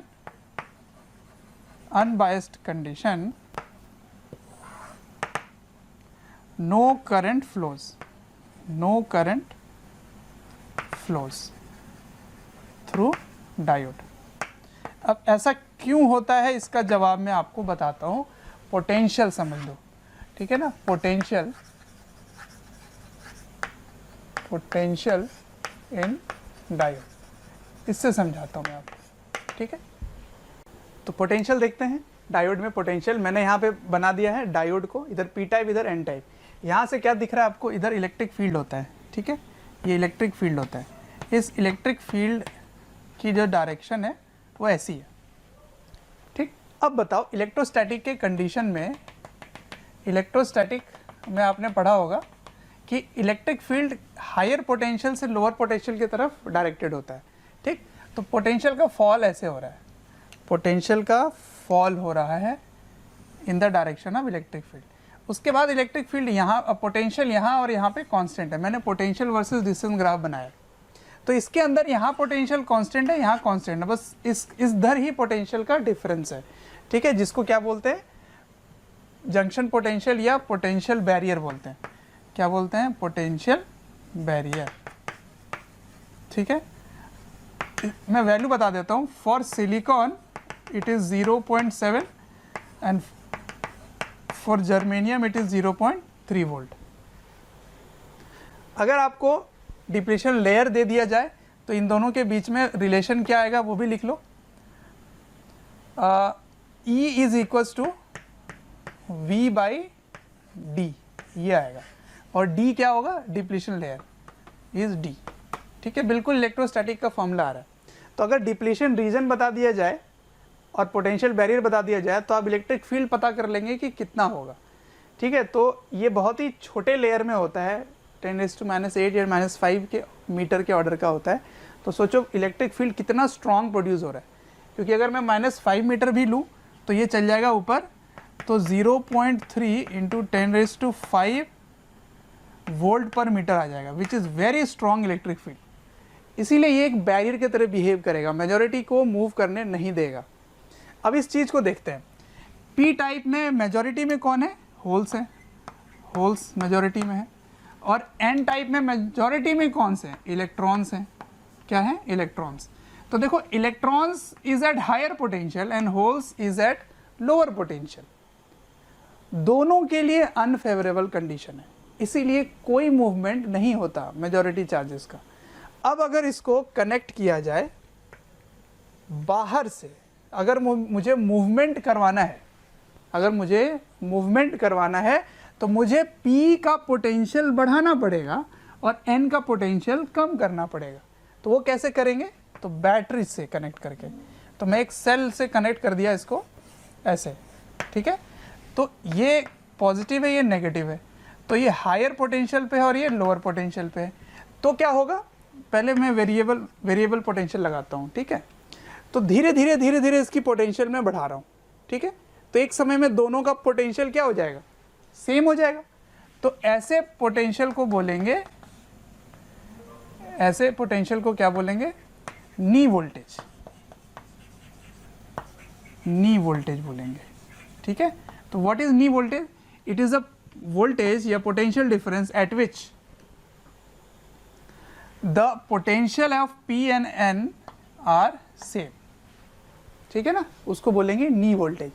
अब इसके बियॉन्ड जैसे ही आप पोटेंशियल बढ़ाते हो वैसे ही क्या दिखेगा आपको, वैसे ही दिखेगा कि holes now is at higher potential and electrons now at lower potential, जो कि दोनों के लिए फेवरेबल है। तो अगर इसी बात को मैं ग्राफ से समझाऊं, करंट वर्सेस वोल्टेज ग्राफ, ठीक है, तो पहले करंट बहुत ही कम मिल रहा था, कब तक, नी वोल्टेज तक, वी नी तक। उसके बाद एकदम से हाई वोल्टेज मिलता है, ठीक है। तो ऐसे कंडीशन को क्या बोलते हैं, फॉरवर्ड बायस। तो what is a forward bias condition, it is a condition at which P is maintained at higher potential and N is maintained at lower potential। तो इसको सिंबॉलिकली कैसे लिखोगे, ये डायोड का सिंबल हो गया, ठीक है। इसमें इस साइड में हायर पोटेंशियल रहेगा और इस साइड में लोअर रहेगा, ठीक है ना, पॉजिटिव नेगेटिव नहीं, हायर एंड लोअर। इधर भी नेगेटिव हो सकता है, इधर भी नेगेटिव हो सकता है, लेकिन इधर वाले का जो वोल्टेज है अगर इसके मुकाबले ज़्यादा होगा तो that is also forward bias. ऐसा नहीं कि पॉजिटिव ही होना चाहिए, करेक्ट। अच्छा, तो ये कहलाएगा फॉरवर्ड कैरेक्टरिस्टिक, ठीक है ना, फॉरवर्ड कैरेक्टरिस्टिक मतलब करंट वर्सेस वोल्टेज का ग्राफ मैंने बनाया है, जिसमें वोल्टेज चेंज करने पे करंट का कैसे वेरिएशन होगा इन फॉरवर्ड बायस्ड। तो एक बार मैं फिर से रिकैप कर देता हूँ क्या क्या पढ़ाया मैंने जंक्शन डायोड फॉर्म किया, कैसे, इधर से पी टाइप इधर से एन टाइप को फ्यूज़ करके मैंने एक जंक्शन क्रिएट किया। फिर मैंने देखा कुछ सीक्वेंस ऑफ प्रोसेस हो रहा होता है, क्या क्या होता है, सबसे पहले डिफ्यूजन हो रहा होता है, किसका डिफ्यूजन हो रहा होता है, मेजॉरिटी चार्जेस का, किधर से किधर, पी से एन साइड में होल्स का मूवमेंट और एन से पी साइड में इलेक्ट्रॉन्स का मूवमेंट। तो एज अ रिजल्ट ये दोनों एक दूसरे को वाइप आउट करना शुरू कर देते हैं, डिप्लीट करना शुरू कर देते हैं, तो वो वाइप आउट हो जाता है, ख़त्म होना शुरू हो जाता है। तो क्या होता है कि ये जो एटम्स हैं वो एक्सपोज होने लग जाते हैं। तो एक्सपोजर होने से पॉजिटिव इधर दिखने लग जाएगा, नेगेटिव बिल्कुल एक्सपोज हो जाएगा। तो उसके कारण इलेक्ट्रिक फील्ड का सेटअप हो जाएगा, जिसको क्या बोलेंगे, डेवलपमेंट ऑफ जंक्शन फील्ड। क्योंकि इलेक्ट्रिक फील्ड एक पर्टिकुलर रीजन में है तो that leads to potential barrier, ठीक है ना, that leads to potential barrier. अब ये इलेक्ट्रिक फील्ड क्या करेगा, रिटार्ड करना शुरू करेगा मेजॉरिटी को और माइनॉरिटी को एक्सेलरेट करना शुरू करेगा। उसके कारण माइनॉरिटी चार्जेस का ड्रिफ्टिंग शुरू हो जाएगा, which leads to a current, drift current in this direction, ठीक है। अब धीरे धीरे ड्रिफ्ट करंट बढ़ेगा और धीरे धीरे डिफ्यूजन करंट कम होगा। As a result a time is reached when both current becomes equal and such current of drift current at which both magnitude are same is called reverse saturation current। तब जाके आपके पास diode तैयार हो जाता है। मतलब अनबायस्ड कंडीशन में कोई करंट फ्लो नहीं होता। अनबायस्ड मतलब आपने कोई बैटरी नहीं लगाया, अंडर अनबायस्ड कंडीशन मतलब बाहर से कोई पोटेंशियल डिफरेंस नहीं दे रहे हो। तो क्यों नहीं करंट फ्लो होता, उसको मैंने यहाँ ग्राफ से बताया। देखो ये पी टाइप है, ये एन टाइप है। तो पी टाइप में और एन टाइप में आपको दिख रहा है कि इलेक्ट्रिक फील्ड एन से पी की ओर है। इसका मतलब N is at higher potential, P is at lower potential, ठीक। एन में मेजॉरिटी चार्जेस इलेक्ट्रॉन है, पी में मेजॉरिटी चार्जेस होल्स है। दोनों के लिए अनफेवरेबल कंडीशन है, क्योंकि पॉजिटिव चार्ज लोअर पोटेंशियल पे है, नेगेटिव चार्ज हायर पोटेंशियल पर है। तो मेजॉरिटी चार्जेस यानी कि पॉजिटिव का मूवमेंट हमेशा हायर से लो होता है। तो अगर मुझे करंट का कंडक्शन चाहिए तो मुझे पी के पोटेंशियल को बढ़ाना पड़ेगा। तो मैंने धीरे धीरे बढ़ाना शुरू किया, तो इसकी पोटेंशियल धीरे धीरे बढ़नी शुरू हुई, इसकी धीरे धीरे कम होनी शुरू हुई। एक समय ऐसा आएगा जब दोनों का वोल्टेज सेम हो जाएगा। तो जब आप वोल्टेज बढ़ा रहे थे तब करंट बहुत ही कम मिल रहा था, बहुत कम मिल रहा था। एक वोल्टेज ऐसा रहा जब दोनों का वैल्यू सेम हो गया, तो उसको बोलते हैं नी वोल्टेज। अब इस नी वोल्टेज के बियॉन्ड एकदम से शार्प करंट मिलता है, शार्प करंट, ठीक है। तो फॉरवर्ड बायस कंडीशन में क्या होगा, आइडियल सिचुएशन में, आइडियल डायोड में ज़ीरो रेजिस्टेंस होता है फॉरवर्ड बायस में, ठीक है ना। फॉरवर्ड बायस में आइडियल डायोड में ज़ीरो रेजिस्टेंस होता है, ठीक। और मेजॉरिटी के कारण करंट क्या मिल रहा था, डिफ्यूजन। तो I diffusion is greater than I drift होता है इसमें, ठीक है। और धीरे धीरे डिप्लीशन लेयर कम होना शुरू हो जाता है, ठीक है। And depletion layer decreases, depletion layer decreases, क्योंकि ये फेवरेबल हो रहा है। तो ये सारे पॉइंट्स आपको फॉरवर्ड में याद रखना है। अब रिवर्स बताता हूँ, रिवर्स क्या होगा, पी की पोटेंशियल लो और एन की पोटेंशियल हाई, उसमें देखते हैं क्या होता है। अब रिवर्स बायस, रिवर्स बायस में क्या करते हैं, पी को नेगेटिव साइड और एन को पॉजिटिव साइड, यानी कि पी की जो पोटेंशियल है वो एन के मुकाबले कम रखते हैं।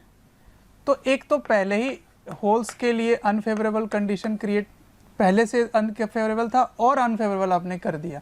इलेक्ट्रॉन्स के लिए भी अनफेवरेबल था और अनफेवरेबल कर दिया, क्योंकि इलेक्ट्रॉन्स लोअर पोटेंशियल में रहना चाहते हैं तभी इलेक्ट्रॉन्स का मूवमेंट होता है, और होल्स हायर पोटेंशियल में रहेंगे तब इलेक्ट्रॉन्स का मूवमेंट होगा। तो अगर आप करंट और वोल्टेज का ग्राफ देखें तो बिल्कुल ना के बराबर करंट मिलने वाला है आपको, ठीक है ना। कब, जब आप वोल्टेज बढ़ा रहे होते हैं, तो इस वोल्टेज को अगर बढ़ा रहे होते हैं, लेकिन एकदम से ऑब्जर्व क्या होता है कि एक ऐसा वोल्टेज होता है जिस पर एकदम से हाई करंट मिलता है, इसको बोलते हैं ब्रेकडाउन वोल्टेज। क्या बोलते हैं, ब्रेकडाउन वोल्टेज। तो इस ब्रेकडाउन वोल्टेज में करंट की कोई भी वैल्यू हो सकती है, ठीक है। तो ये है रिवर्स कैरेक्टरिस्टिक। अब ये समझ नहीं आया कि एकदम से हाई करंट क्यों मिला जबकि ये तो अनफेवरेबल है। तो इसके दो रीज़न है। पहला रीज़न है कि ये जो ब्रेकडाउन है, this is due to avalanche breakdown, avalanche breakdown, ठीक है। और दूसरा रीज़न हो सकता है ड्यू टू ज़ीनर ब्रेकडाउन। अब ये दोनों कौन कौन से ब्रेकडाउन हैं इसको समझते हैं। तो avalanche breakdown is like avalanches in mountains या हिली एरियाज। वहाँ आपने ये चीज़ पढ़ा होगा कि अगर एक पत्थर यहाँ से टूट के गिरता है नीचे रोल होते हुए, तो इसको भी तोड़ देता है, फिर दोनों रोल होने लगते हैं, 2 के और 3 4 5 ऐसे करते करते करते बहुत सारे पत्थर नीचे गिरते हैं। तो इसको बोलते हैं एवलांच। एवलांच क्या होता है कि जब पहाड़ों से टूटकर नीचे गिरता है एक के बाद एक के बाद एक पत्थर, उसको एवलांच बोलते हैं। उसी तरह से यहाँ पर होता है। क्या होता है, यहाँ ऐसा होता है कि जैसे ही आप रिवर्स डायरेक्शन में वोल्टेज बढ़ाते बढ़ाते बढ़ाते बहुत बढ़ाना शुरू कर दिया, तो माइनॉरिटी चार्जेस का मूवमेंट शुरू हो जाता है, और माइनॉरिटी चार्जेस के कारण करंट बहुत हाई मिलता है, लेकिन उसकी काउंटिंग तो कम है। तो फिर इतना हाई करंट कैसे, करंट ही करंट मिल रहा है? क्योंकि अगर मान लो एक इलेक्ट्रॉन मूव कर रहा था, वो एनर्जी पिक किया बैटरी से, वो जाकर दूसरे एटम के इलेक्ट्रॉन को हिट करके बाहर निकाल देते हैं। 2 हो गए। अब 2 जाएंगे, 2 जाकर वो हिट करेंगे 2 एटम्स को, तो 4 हो गए। अब ये चारों जाएंगे, 4 डिफरेंट एटम को हिट करेंगे तो 8 हो गए। अब 8 हो जाएंगे तो फिर अब मेरे पास इतनी उंगली नहीं है कि मैं बता सकूं, तो 16 इलेक्ट्रॉन्स इसी तरह से ज्योमेट्रिकली बढ़ना शुरू हो जाएगा। जीपी में इलेक्ट्रॉन्स बढ़ने शुरू हो जाएंगे, तो बहुत ही फ्री इलेक्ट्रॉन मिल जाएंगे, ठीक है। और इस इतने इलेक्ट्रॉन्स के मिलने के कारण, इलेक्ट्रॉन के बढ़ने के कारण करंट में बढ़ना शुरू हो जाएगा। तो ये कहलाता है एवलांच ब्रेकडाउन। एक होता है ज़ीनर ब्रेकडाउन। ज़ीनर ब्रेकडाउन में क्या होता है कि कंसंट्रेशन ही आप इतनी हाई रखते हैं, डोपिंग बहुत ज़्यादा रखते हैं कि यहाँ पे जो बैरियर है वो बहुत ही स्ट्रॉन्ग इलेक्ट्रिक फील्ड सेटअप करेगा, और ये स्ट्रॉन्ग इलेक्ट्रिक फील्ड सेटअप के कारण माइनॉरिटी को खींचना शुरू कर देगा। फिर से क्या होगा कि जो माइनॉरिटी में जो नहीं आ पा रहे थे वो भी आना शुरू हो जाएंगे because of this strong electric field. तो ज़ीनर ब्रेकडाउन ऐसे में होता है। ज़ीनर ब्रेकडाउन में क्या होता है, डोपिंग हाई रखते हैं, हम खुद ही वैसा बनाते हैं। तो जितनी स्ट्रेंथ आपको चाहिए उतनी ही आप डोपिंग करेंगे और वैसी इलेक्ट्रिक फील्ड सेटअप होगी। तो 2 टाइप का ब्रेकडाउन मिलता है, ये जो ब्रेकडाउन वोल्टेज है, एक है एवलांच और दूसरा है ज़ीनर, ठीक। तो दोनों को कंबाइन करके मैं ग्राफ बता देता हूँ कि IV कैरेक्टरिस्टिक कैसी होगी, IV characteristic which is very important of diode. तो ये है फॉरवर्ड IV मतलब करंट वर्सेस वोल्टेज। तो फॉरवर्ड में आपने क्या देखा कि एक नी वोल्टेज तक वोल्टेज करंट बहुत ही कम मिलता है, फिर उसके बियॉन्ड बहुत हाई वोल्टेज मिलता है। और रिवर्स में आपने क्या देखा कि बहुत ही कम करंट मिल रहा है और फिर ब्रेकडाउन वोल्टेज पर बहुत हाई करंट मिलता है। तो ये करंट जो है वो माइक्रो एम्पियर के ऑर्डर का है और ये करंट जो है वो मिली एम्पियर के ऑर्डर का है। तो बहुत ही कम करंट मिलता है रिवर्स सैचुरेशन में, ठीक है। अगर इस ग्राफ की इक्वेशन आपसे पूछा जाए, इक्वेशन ऑफ ग्राफ, तो वो कैसे लिखोगे, I equals to I naught exponential वाला हो गया इंटू EV बाई KBT -1, ठीक है। ये E के पावर में है, EVS बाई KBT। अच्छा, इसको कैसे समझोगे, E हो गया चार्ज ऑफ इलेक्ट्रॉन, V हो गया वोल्टेज, KB वही बोल्ट्जमैन कांस्टेंट वाला KB, और T हो गया टेम्परेचर। टेम्परेचर किस में होना चाहिए, टेम्परेचर इन केल्विन होना चाहिए। तो इससे पता चल रहा है कि this current is a function of temperature as well, ठीक है, टेम्परेचर। और आई नॉट को क्या बोलोगे, ये हो गया reverse saturation current, reverse saturation current, ठीक है। अब इस ग्राफ को देखो, ये ओम्स लॉ को ओबे नहीं कर रहा, उसमें V directly proportional to I था, तो does not obey Ohm's law, does not obey Ohm's law, ठीक है। तो इसकी रेजिस्टेंस आप कैसे निकालेंगे, रेजिस्टेंस दो टाइप के होंगे, एक रेजिस्टेंस होगा स्टैटिक, और ये कैसे निकलेगा, सीधा किसी भी पॉइंट पर V/I, और दूसरा होगा डायनेमिक, ठीक है। वो कैसे निकलेगा, तो R equals to delta V/ΔI, ठीक है। मतलब दो वोल्टेज और दो करंट का डिफरेंस का जो रेशियो होगा वो डायनेमिक रेजिस्टेंस होगी। और स्टैटिक रेजिस्टेंस कैसे निकालोगे, R इक्वल्स टू V/I से, ठीक है। तो अब देखते हैं ये डायोड्स के एप्लीकेशन क्या हैं, कहाँ कहाँ यूज़ होता है। उसके पहले एक क्वेश्चन देख लेंगे, क्वेश्चन जितना ही मैंने आपको बताया उस पर क्वेश्चंस करते हैं। चलो फर्स्ट क्वेश्चन देखते हैं। फर्स्ट क्वेश्चन में क्या है कि रेजिस्टिविटी प्योर सिलिकॉन की 300 केल्विन पे 3000 ओम मीटर दिया हुआ है, ठीक है। अब इसकी मोबिलिटी मेंशन्ड है, mobility of electron, mobility of holes given है। आपको एस्टिमेट करना है pure semiconductor intrinsic charge career कितने हैं 300 केल्विन में, ठीक है। पहला क्वेश्चन है, तो चलो पहला क्वेश्चन पहले करते हैं। तो conductivity is equals to E times μE plus μH, ठीक है।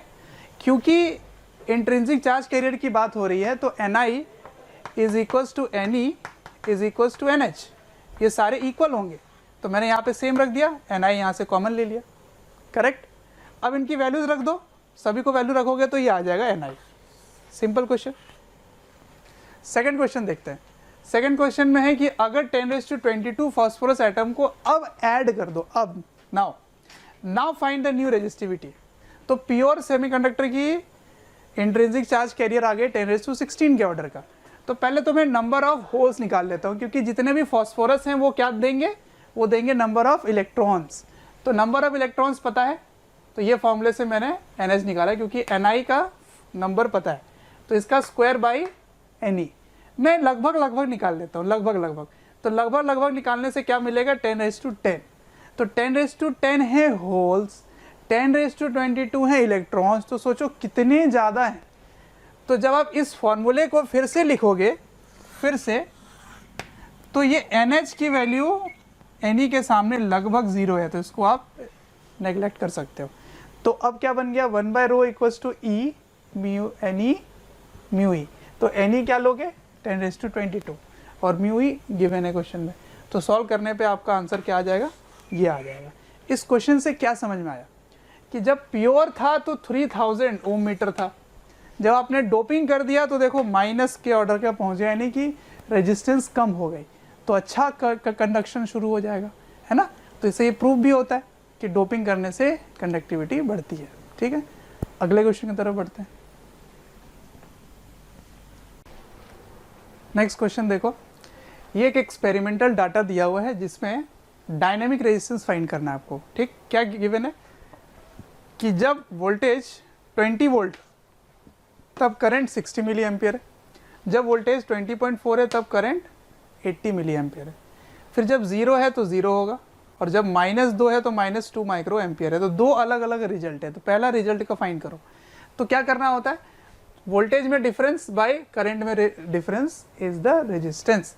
तो वोल्टेज में डिफरेंस कितना है 0.4, तो इनको माइनस किया 0.4 आ गया, और करंट में डिफरेंस कितना है 20 मिली एम्पियर है लेकिन, तो 10⁻³ से डिवाइड कर दो, तो आंसर हो गया 20 ओम। सेकेंड इन्फॉर्मेशन देखो, जब 0 है तो 0, ठीक, फिर माइनस का मतलब क्या है, ये रिवर्स बायसिंग की गई है। ठीक, तो डिफरेंस कितना आया 2 का, और इसका डिफरेंस है 2.5 लेकिन माइक्रो एम्पियर है, तो -6 से 10⁻⁶ से मैंने मल्टीप्लाई किया। इसको सॉल्व करोगे तो देख रहे हो रेजिस्टेंस कितना आ रहा है, वेरी वेरी हाई। तो इससे रिजल्ट ये प्रूव होता है कि फॉरवर्ड बायस में, ये फॉरवर्ड बायस है और ये रिवर्स बायस है। ठीक, तो रिवर्स बायस की रेजिस्टेंस बहुत ज़्यादा होती है। तो नोट करके लिख लेते हैं, note in ideal diode forward bias resistance is equals to 0 and reverse biased resistance is infinite, very high है। तो रिवर्स बायस में इन्फानाइट रेजिस्टेंस आप आइडियल को ट्रीट करोगे, लेकिन प्रैक्टिकली फॉरवर्ड में थोड़ी रेजिस्टेंस होगी और रिवर्स की भी हैवी, मतलब आप काउंट कर सकते हैं, कहने का मतलब है। ठीक है, अब और एक क्वेश्चन लेते हैं फिर आगे बढ़ेंगे। बच्चों, अगर हमारे वीडियोस आपको पसंद आते हैं, आपको हमारी जो मेहनत है वो आपको अच्छी लगती है, तो आप हमारे वीडियोस को ज़रूर लाइक करें और शेयर करें। शेयर इसलिए मैं करने बोल रहा हूँ क्योंकि आपके शेयर करने से ज़रूरतमंद बच्चों तक ये वीडियोस पहुँच सकता है, जिनको एक पर्टिकुलर टॉपिक काफ़ी वीक लग रहा है, या एक ऐसा चैप्टर है जिसके बारे में एक पर्टिकुलर टॉपिक उनको अच्छे से पढ़ना है, तो उन तक पहुँच सकता है ये।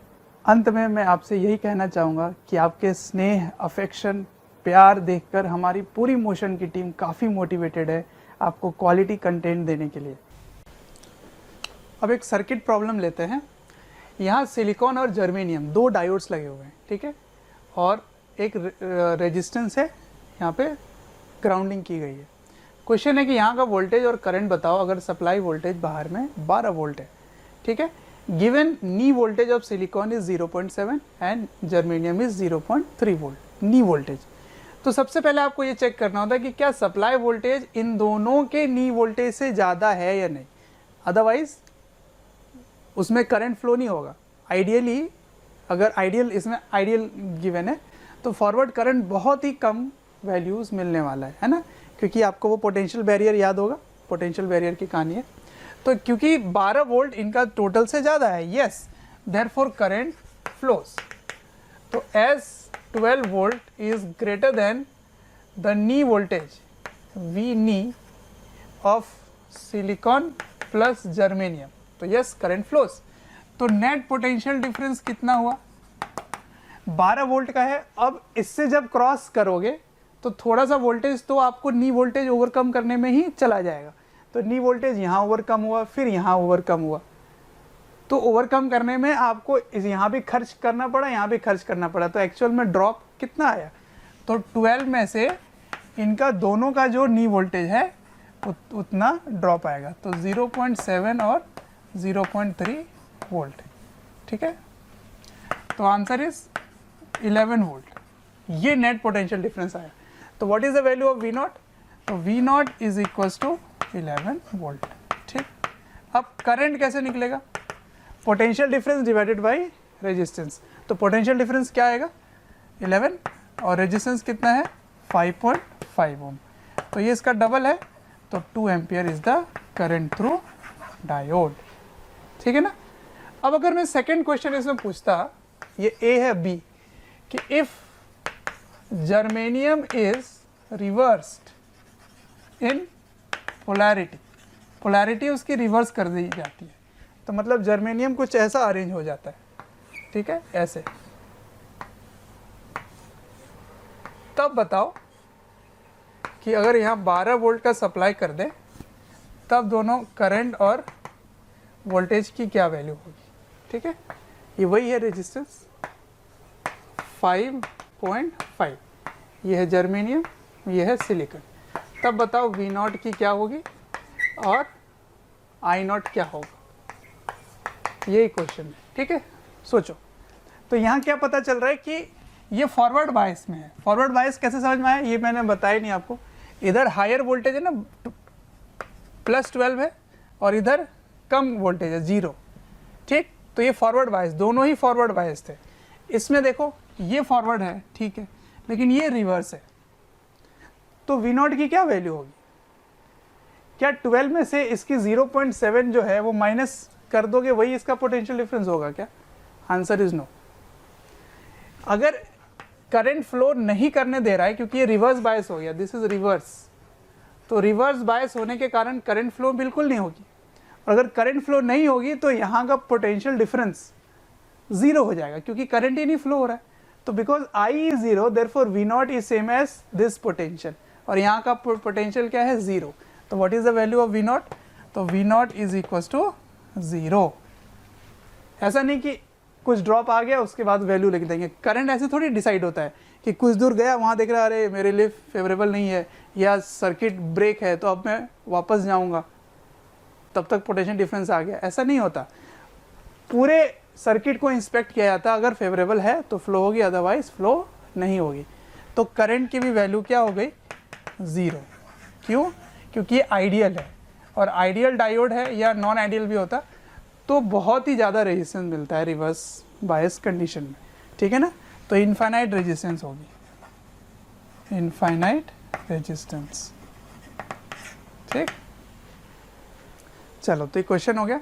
अब मैं बताता हूँ एप्लीकेशंस क्या है, डायोड के यूजेस क्या है, ठीक है।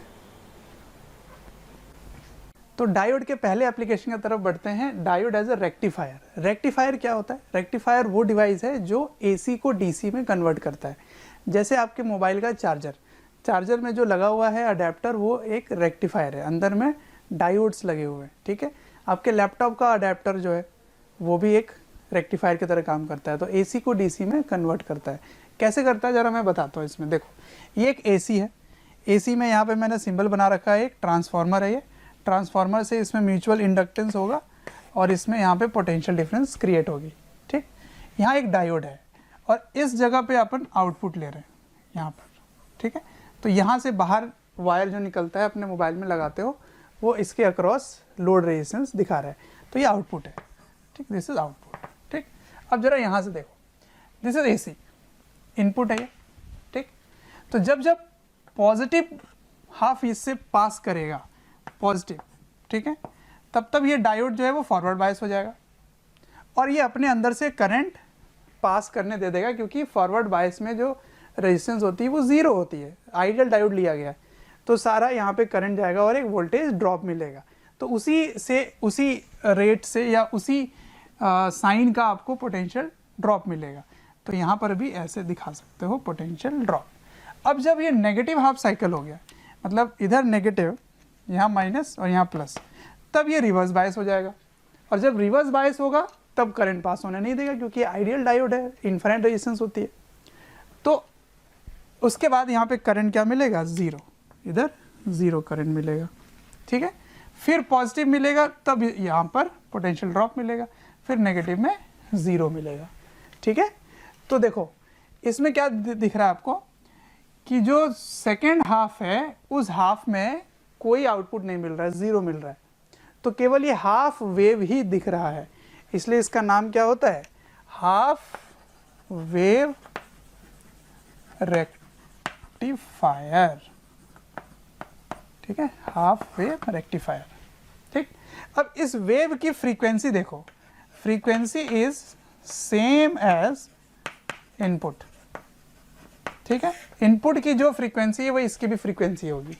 फ्रीक्वेंसी मतलब रिपीटेशन, ये रिपीटेशन उतने ही टाइम के बाद हो रहा है जितने में इनपुट का रिपीटेशन हो रहा है, ठीक है।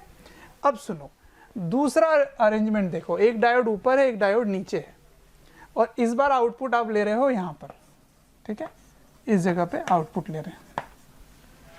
अब देखो, जब ये पॉजिटिव हाफ साइकिल पहुंचता है यहाँ पर, पॉजिटिव, जब पॉजिटिव पहुंचता है तब D1 क्या बन जाता है, फॉरवर्ड बायस, ठीक है। जब पॉजिटिव हाफ साइकिल पहुंचता है, पॉजिटिव हाफ साइकिल, तब D1 बन जाएगा फॉरवर्ड बायस। तो करंट इधर से फ्लो होना ऐसे शुरू हुआ, ऐसे, तो ये येलो कलर वाला ऐसे चला जाता है, और ये रिवर्स बायस है, इससे करंट नहीं जाएगा, ठीक है जी। तो मुझे करंट यहाँ पे इस तरह से मिल गया, जिसके कारण पोटेंशियल ड्रॉप मिल गई, ठीक। और ये किस में मिल रहा है, तो ये D1 के थ्रू मिल रहा है, तो यहाँ पे मैंने लिख दिया D1। ये है आउटपुट, ठीक, और ये है इनपुट, ये टाइम का ग्राफ है, ठीक। अब जब नेगेटिव हाफ साइकिल आता है, नेगेटिव हाफ साइकिल, तो यहाँ नेगेटिव और यहाँ पे positive. Now this D2 becomes forward bias, तो इधर से करंट फ्लो होना शुरू हो गया, ऐसे डबल एरो दिखा रहा हूँ। लेकिन जब आप ड्रॉप लेंगे ना, आउटपुट लेंगे, जब आप आउटपुट लेंगे वोल्टेज, उस समय इसको बिल्कुल भी पता नहीं चल रहा है कि करंट लेफ्ट D2 से होते हुए आया था कि D1 से होते हुए आया था। इसका मतलब जिस तरह से यहाँ पर आपको वोल्टेज का साइन मिल रहा है, वही साइन इसमें भी मिलेगा जब ये नेगेटिव में होगा, ठीक है ना, क्योंकि ड्रॉप जब आप आउटपुट ले रहे होते हैं उस समय करंट की डायरेक्शन अभी भी राइट टू लेफ्ट है ना। तो ब्लू में जाओ, ऐसे ब्लू में जाओ या येलो में जाओ, डायरेक्शन सेम, करेक्ट है। अब पॉजिटिव हाफ साइकिल में ऐसे मिलेगा, तो ये कब मिला, D2 में, ये कब मिला, D1 में, फिर आगे कब मिलेगा, D2 में, ठीक है। तो इसकी फ्रीक्वेंसी क्या दिखाई दे रही है आपको, फ्रीक्वेंसी जो पहले थी, पहले इतने में थी, तो इतने में एक वेव बना था, यहाँ 2 पे बन जा रहा है, इसका मतलब frequency is double of input. तो जब कंप्लीट वेव मिल रहा है तो उसको क्या बोलेंगे, full wave rectifier. What is a full wave rectifier, जिसमें दोनों ही वेव में आपको आउटपुट मिले, मतलब नेगेटिव हाफ साइकिल में भी और पॉजिटिव हाफ साइकिल में भी, इसलिए इसको बोलेंगे फुल वेव रेक्टिफायर। अब आती है बात कि डीसी कैसे बना, ये डीसी है, ये एसी है, ये डीसी कैसे बना, इसको कब बोलेंगे कि ये डीसी है, इसको बोल रहे हैं एसी, इसको बोल रहे हो डीसी, कैसे, तो उसको समझते हैं। डीसी का मतलब है कि पोलैरिटी चेंज नहीं होनी चाहिए। देखो पूरे टाइम ये पॉजिटिव ही दे रहा है, भले जीरो है लेकिन फिर पॉजिटिव ही है, नेगेटिव में नहीं पहुंच रहा है, इसलिए ये डीसी है, ठीक है। इसमें भी देखो पॉजिटिव पॉजिटिव पॉजिटिव रह रहा है, इसलिए डीसी है। लेकिन ये बड़ा ही शार्प राइज और फॉल हो रहा है, देख रहे हो ध्यान से, बहुत ही शार्प राइज फॉल हो रहा है। तो इस शार्पनेस को, इस हाई राइज और फॉल को कम करने के लिए कैपेसिटर यूज़ करते हैं, ठीक है, कैपेसिटर। अब कैपेसिटर यहाँ पर इसके अक्रॉस लगा देते हैं, ऐसे एक कैपेसिटर लगा देते हैं जिसका काम है फिल्टर करने का, ठीक है। तो इसको बोलते हैं फिल्टर सर्किट, ठीक है। यहाँ भी कैपेसिटर लगा दो, तो इसका फ़ायदा क्या हुआ, इसका फ़ायदा ये है कि जब जब यहाँ पे पोटेंशियल बढ़ रहा होगा तब कैपेसिटर की चार्जिंग होगी, जब पोटेंशियल फॉल हो रहा होगा तो वो डिस्चार्जिंग होगी, लेकिन डिस्चार्ज होने में भी टाइम लगेगा, तो वो धीरे धीरे फॉल करेगा। फिर जब तक फॉल करके वो आगे बढ़ ही रहा होता है तब तक नेक्स्ट हाफ साइकिल में फिर पोटेंशियल बढ़ जाता है, फिर चार्जिंग शुरू हो जाएगी, फिर जब तक डिस्चार्जिंग हो रही होगी तब तक फिर से पॉजिटिव हाफ साइकिल मिल जाएगा, यानी कि इंक्रीजिंग वाला मिल जाएगा, तो वो बढ़ता मिलेगा आपको। तो इसको अगर जब आप फिल्टर आउट करें, फिल्टर कर दें, तो अल्टीमेटली ये आपको लगभग ऐसे स्ट्रेट बनता हुआ दिखेगा। तो अब ये बन गया डीसी, ठीक है ना, ये फिल्टर के साथ आफ्टर फिल्टर। इसमें भी ऐसा ही है, ऐसे कैपेसिटर लगाने से क्या होगा, धीरे धीरे फॉल होगा, फिर ये पॉजिटिव में ऐसे बढ़ेगा, फिर ऐसे धीरे फॉल होगा, ठीक है। तो इसकी शार्पनेस डिक्रीज हो जाती है। तो कैपेसिटर का काम क्या है, कैपेसिटर का काम है फिल्टर करना, ठीक। अच्छा, अब इधर देखो, इधर में डिसएडवांटेज ये हो रहा है कि अगर आप इसकी कॉपर वाइंडिंग देखें तो आधा ही यूज़फुल है, या तो ऊपर वाला या नीचे वाला, कंप्लीट यूज़फुल है नहीं।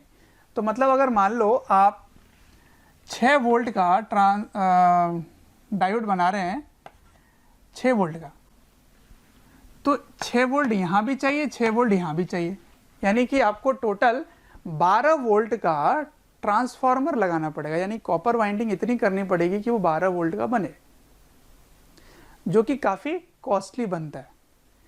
तो यही काम फुल वेव पाने के लिए हम लोग एक और अरेंजमेंट करते हैं जिसको बोलते हैं ब्रिज रेक्टिफायर। तो फुल वेव ब्रिज रेक्टिफायर, उससे फ़ायदा क्या होगा मैं बताता हूँ आपको। फुल वेव रेक्टिफायर में मैंने ब्रिज यूज़ किया है। अब देखो इसका काम क्या है, मैं वही बताता हूँ, देखते जाओ। अब अगर कंप्लीट देखें आप, मान लीजिए आपको 6 वोल्ट का चाहिए, तो 6 वोल्ट का आपने ट्रांसफार्मर यूज़ किया, ठीक है। तो जब पॉजिटिव हाफ साइकिल है, पॉजिटिव, तो पॉजिटिव हाफ साइकिल में D1 फॉरवर्ड हो गया और D2 रिवर्स, तो इधर से करंट जाएगा ऐसे, फिर D3 रिवर्स होगा तो करंट उधर नहीं जाएगा, इधर जाएगा ऐसे, ठीक है। फिर ऐसे होते हुए करंट वापस आ जाएगा अपना एक लूप बनाकर। अब जब नेगेटिव हाफ साइकिल होगा तो इधर नेगेटिव, इधर पॉजिटिव, ठीक है, ऐसा होगा, तो इधर से फॉरवर्ड बाइसिंग होगी। In that case current goes from this direction, ऐसे डबल, ठीक है, फिर ऐसे जाएगा और करंट ऐसे भी जाने वाला है इधर। तो अब आपको आउटपुट क्या दिख रहा है? आउटपुट में येलो और ब्लू की डायरेक्शन सेम है, इसका मतलब चाहे रिवर्स बाइसिंग हो या फॉरवर्ड बाइसिंग हो, मतलब करंट की डायरेक्शन अगर चेंज भी हो तब भी आउटपुट को पता नहीं चलेगा। तो आप अल्टीमेटली अगर यहाँ पर एक कैपेसिटर लगा दो ऐसे, तो फिल्टर आउट भी होगा, तो अल्टीमेटली आपको क्या दिखेगा कि ये आउटपुट फुल वेव रेक्टिफायर बनने वाला है। तो फर्स्ट में क्या, कौन कौन से डायोड एक्टिव है? D1 और D4। तो पहले D1 D4 से, फिर D3 D2 से, D1 D4 से एंड D3 D2 से, इस तरह से। और अगर आप फिल्टर यूज़ कर लिए तो ऐसे फिल्टर सर्किट इस तरह से आउटपुट देगा। इसका फ़ायदा ये हुआ कि कंप्लीट ट्रांसफार्मर का वायर यूज़फुल है, तो इससे कॉस्ट इफेक्टिव बढ़ता है ना। मतलब ये है कि अगर आप 6 वोल्ट का बनाना चाहते हो तो 6 वोल्ट की ही वाइंडिंग करनी पड़ेगी, तो पैसे काफ़ी बचेंगे। हाँ, ये मान रहा हूँ कि इसमें डायोड्स ज़्यादा यूज़ हो रहे हैं, उसमें 2 ही यूज़ हो रहे थे, लेकिन डायोड्स का कॉस्ट कम होता है as compare to copper winding, इसीलिए ये full wave bridge rectifier use करते हैं। अब इसमें क्वेश्चन कैसे आ सकते हैं? डायोड्स बने होंगे ब्रिज के तरह, आपसे पूछा जाएगा कि आप कि कौन से 2 के अक्रॉस इनपुट लगाएंगे, कौन से 2 के अक्रॉस आउटपुट लगाएंगे। तो इनपुट मैंने यहाँ लगाया, देखो यहाँ पे इनपुट लगाया है ना, ये इनपुट है, और आउटपुट मैंने इन दोनों के अक्रॉस लिया, ठीक है। तो वो आपको बना के देखना पड़ेगा कि किधर से करंट जाएगा, कौन कौन से डायोड एक्टिव होंगे, ठीक है। तो ये हो गई पहली एप्लीकेशन। अब दूसरे एप्लीकेशन की तरफ बढ़ेंगे, जीनर डायोड, ठीक है। तो अगला एक एप्लीकेशन है जीनर डायोड। जीनर डायोड बहुत ही इंपॉर्टेंट है, इस पे समझते हैं ये काम कैसे करता है। It works in the reverse bias condition. इसमें जो ब्रेकडाउन है वो जीनर ब्रेकडाउन से मिलेगा, मतलब डोपिंग इस तरह से करके रखोगे कि ब्रेकडाउन वोल्टेज मिल जाएगी। अब सुनो, रिवर्स बायस कंडीशन का मैंने ग्राफ बनाया, इस ग्राफ से ज़रा समझो कि किसी भी वोल्टेज, मतलब एक पर्टिकुलर वोल्टेज पे अगर ब्रेकडाउन मिल गया, जीनर ब्रेकडाउन मिल गया, तो उससे करंट चाहे जो भी हो, करंट की वैल्यू चाहे जो भी हो, वोल्टेज वही रहेगा, इसीलिए वो एक वोल्टेज रेगुलेटर की तरह बिहेव करता है। तो एक क्वेश्चन से इसको समझते हैं, ये इसका सिंबल होता है, क्वेश्चन से इसको समझते हैं कि एक जीनर ब्रेकडाउन वोल्टेज 15 वोल्ट का मैंने लिया है, VZ है, ठीक है। इसके अक्रॉस EMF लेते हैं 25 वोल्ट सप्लाई कर रहे हैं, ठीक है। क्वेश्चन पूछा जा रहा है कि बताओ फाइंड करंट थ्रू जीनर, क्या होगा? Find current through Zener diode, ये बताना है आपको। तो कैसे करेंगे? देखो, इसके अक्रॉस पोटेंशियल डिफरेंस तो कांस्टेंट रहेगी, कब तक? जब आपका सप्लाई वोल्टेज इसके जीनर ब्रेकडाउन से ज़्यादा होगा, तो ये ब्रेकडाउन मिल जाएगा। तो इसके अक्रॉस सप्लाई वोल्टेज होने के कारण potential difference is constant, potential difference is VZ। तो इसका मतलब करंट भी इससे कांस्टेंट हो गया। क्या होगा current? I across load equals to Zener diode divided by load resistance. तो वो कितना है देखना जरा, 15 वोल्ट डिवाइडेड बाय 10⁻³ ओम, तो दैट इज 15 मिली एम्पियर। तो इससे 15 मिली एम्पियर जा रहा है, ठीक है। अब इससे अगर करंट मिल जाए तो इसकी वोल्टेज जब आप बढ़ाते हो, वोल्टेज रेगुलेटर काम कैसे करेगा, 25 से ज़्यादा कर दिए, 30 कर दिए, 50 अगर आपका कर दिए, तो वो सारा करंट अपने अंदर से ले लेगा, इधर से कुछ भी करंट जाने नहीं देगा। तो इसके अक्रॉस पोटेंशियल डिफरेंस हमेशा उतनी ही मेंटेन रहेगी, ठीक है। तो अब इस I को कैसे निकालेंगे, I देखो, तो ये I की वैल्यू होगी, I सॉल्व करता हूँ मैं, I is equals to potential difference E minus VZ होगा। क्यों ऐसा किया मैंने, क्योंकि ये पहले यहाँ तक तो सारे वोल्टेज को यूज अप कर लेगा जो भी सप्लाई करोगे, तो ब्रेकडाउन तक ये सारे वोल्टेज यूज हो गए। तो 25 माइनस 15 डिवाइडेड बाई 250, तो सॉल्व करो कितना आ गया, तो 25 माइनस 15 इज 10 बाई 250। तो इसको मैं 4 से मल्टीप्लाई डिवाइड कर देता हूँ, तो नीचे 1000 हो गया, तो ऊपर कितना हो गया 40 मिली एम्पियर, है ना, 1000 है तो मिली एम्पियर। तो बाकी करंट कहाँ से जाएगा, जीनर से जाएगा। तो what is IZ equals to I minus IL, यही होता है। इसका कोई फॉर्मूला नहीं है निकालने का, आपको यहाँ का करंट निकालना होगा और यहाँ का निकालना होगा, उससे माइनस करना होगा, करेक्ट है। तो I कितना है 40, IL कितना है 15, तो आंसर इज 25 मिली एम्पियर, ठीक है। तो ये होता है जीनर डायोड, बहुत ही इंपॉर्टेंट है। काम कैसे करना है मैंने आपको बता दिया। इसका वोल्टेज हमेशा यहाँ मिलेगा आपको, जितना यहाँ है उतना यहाँ पोटेंशियल डिफरेंस मिलेगा, इससे करंट हमेशा फिक्स रहेगी। एक बार करंट यहाँ मिल गया, अब यहाँ का करंट निकालना है, वो कैसे निकालोगे, तो KVL लगा लो या समझ लो कि इसका वोल्टेज पहले यहाँ पे कंज्यूम होगा। क्यों होगा, क्योंकि इतना रिवर्स बायस में खत्म होता है, जब तक ब्रेकडाउन नहीं मिलेगा तब तक करंट फ्लो नहीं होगी रिवर्स में, ठीक। तो ये करंट मिल गया आपको, इन दोनों का डिफरेंस इससे जाएगा, बस ये कंसेप्ट है। तो ये हो गई जीनर डायोड की कहानी, ठीक है। बचते हैं कुछ और कॉमन से डायोड में बता देता हूँ आपको फटाफट। तो अगले डायोड की तरफ बढ़ते हैं, फोटो डायोड। फोटो डायोड में क्या होगा, ये पहले तो रिवर्स बायस में काम करता है। ये भी क्या होता है सुनो, ये जो जंक्शन डायोड है इसमें यहाँ पे डिप्लीशन रीजन में इलेक्ट्रॉन्स और होल्स रिकम्बाइन होके बैठे हुए थे, है ना। अब जब इसमें फोटॉन्स इंसिडेंट होंगे, है ना, एनर्जी इंसिडेंट जब आप करोगे, तो आपने बाहर से जो कंडीशन है वो रिवर्स बना के रखा है, मतलब इस बैटरी के हेल्प से कोई करंट फ्लो नहीं हो रहा।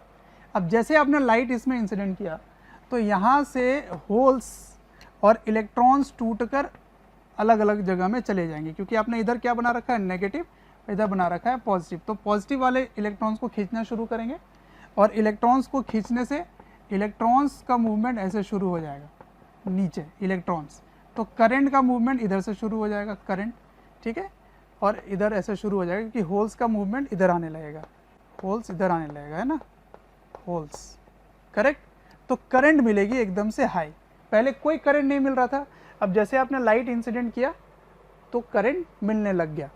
तो ये इलेक्ट्रॉन का इजेक्शन तभी होगी जब incident energy is greater then forbidden energy, और ऐसी बात अगर है तो करंट जो है वो इंटेंसिटी ऑफ लाइट के डायरेक्टली प्रोपोर्शनल हो जाएगा। तो सपोज आपने एक इंटेंसिटी पे ये ऑब्टेन किया, अब इंटेंसिटी अगर बढ़ाओगे तो ऐसे ऑब्टेन होगा, फिर और बढ़ाओगे तो ऐसे ऑब्टेन होगा, ठीक है। तो ये इंटेंसिटी ऑफ लाइट 1 है, ये इंटेंसिटी 2 है, तो किसकी इंटेंसिटी ज़्यादा होगी, ये इंटेंसिटी 3 है। तो इंटेंसिटी बढ़ाने पर आपको करंट ज़्यादा मिलने वाला है, ज़्यादा इंटेंसिटी बढ़ाओगे तो ज़्यादा करंट मिलेगा, तो ये करंट की मैग्नीट्यूड बढ़ना शुरू हो गया, ठीक है। तो देखो ये जो ग्राफ है, ये ग्राफ रिवर्स बायस जैसा ग्राफ है ना। तो इस डायोड में ग्राफ भी काफ़ी इंपॉर्टेंट है, और उनका पर्पस काम कैसे कर रहा है। तो पहले जब आप सेल लगाए थे तो रिवर्स बायस में क्यों हमने कनेक्ट किया था, क्योंकि रिवर्स बायस में बैटरी कनेक्शन के कारण कोई करंट नहीं मिल रहा, जैसे ही लाइट इंसिडेंट की वैसे ही करंट मिलने लगा। इसका रिवर्स होता है लाइट एमिटिंग डायोड, यानी कि LED, ठीक है। It works in forward bias condition, मतलब आप ही इससे करंट इतना हैवी पास करा रहे हो, ठीक है, कि यहाँ से होल्स और यहाँ के इलेक्ट्रॉन्स रिकम्बाइन कर रहे हैं, है ना। तो कंडक्शन बैंड के जो इलेक्ट्रॉन्स हैं वो वैलेंस बैंड के होल्स के साथ यहाँ पर कंबाइन करना शुरू कर देंगे। तो जब कॉम्बिनेशन होगा तो फोटोन रिलीज होगी, क्योंकि ये डी एक्साइटेशन हो रहा है ना। कंडक्शन बैंड की एनर्जी ज़्यादा होती है, मैंने वो ग्राफ में आपको बताया था कि conduction band is at higher energy level, valence band is at lower energy level. तो जब इलेक्ट्रॉन्स डी एक्साइट होंगे तो फोटॉन्स के फॉर्म में आपको एनर्जी मिलेगी। तो ये एनर्जी क्या होगा, एनर्जी गैप के बराबर। तो Eg equals to H nu, तो न्यू की जगह c बाई लैम्डा रख लोगे। यहाँ से फ्रीक्वेंसी का फॉर्मूला क्या आ रहा है, frequency equals to Eg by H, है ना, frequency equals to Eg by H, ठीक है। तो जितना कम एनर्जी गैप उतनी कम फ्रीक्वेंसी। तो अगर वो फोटोन विजिबल रीजन में आता है तो वो एलईडी का कलर आपको दिखाई देगा, करेक्ट। तो कम फ्रीक्वेंसी का जो लाइट है वो सबसे आसानी से डायोड बनाना आसान होगा, ठीक है। तो वो है रेड कलर की, है ना। तो रेड कलर का डायोड सबसे आसान मिलेगा। अब जिस भी कलर का आपको डायोड चाहिए उसकी वेवलेंथ या फ्रीक्वेंसी आपको पता होगी, उसी लेवल की आपको डोपिंग करनी है, डोपिंग करके एनर्जी बैरियर, एनर्जी गैप करना है क्रिएट।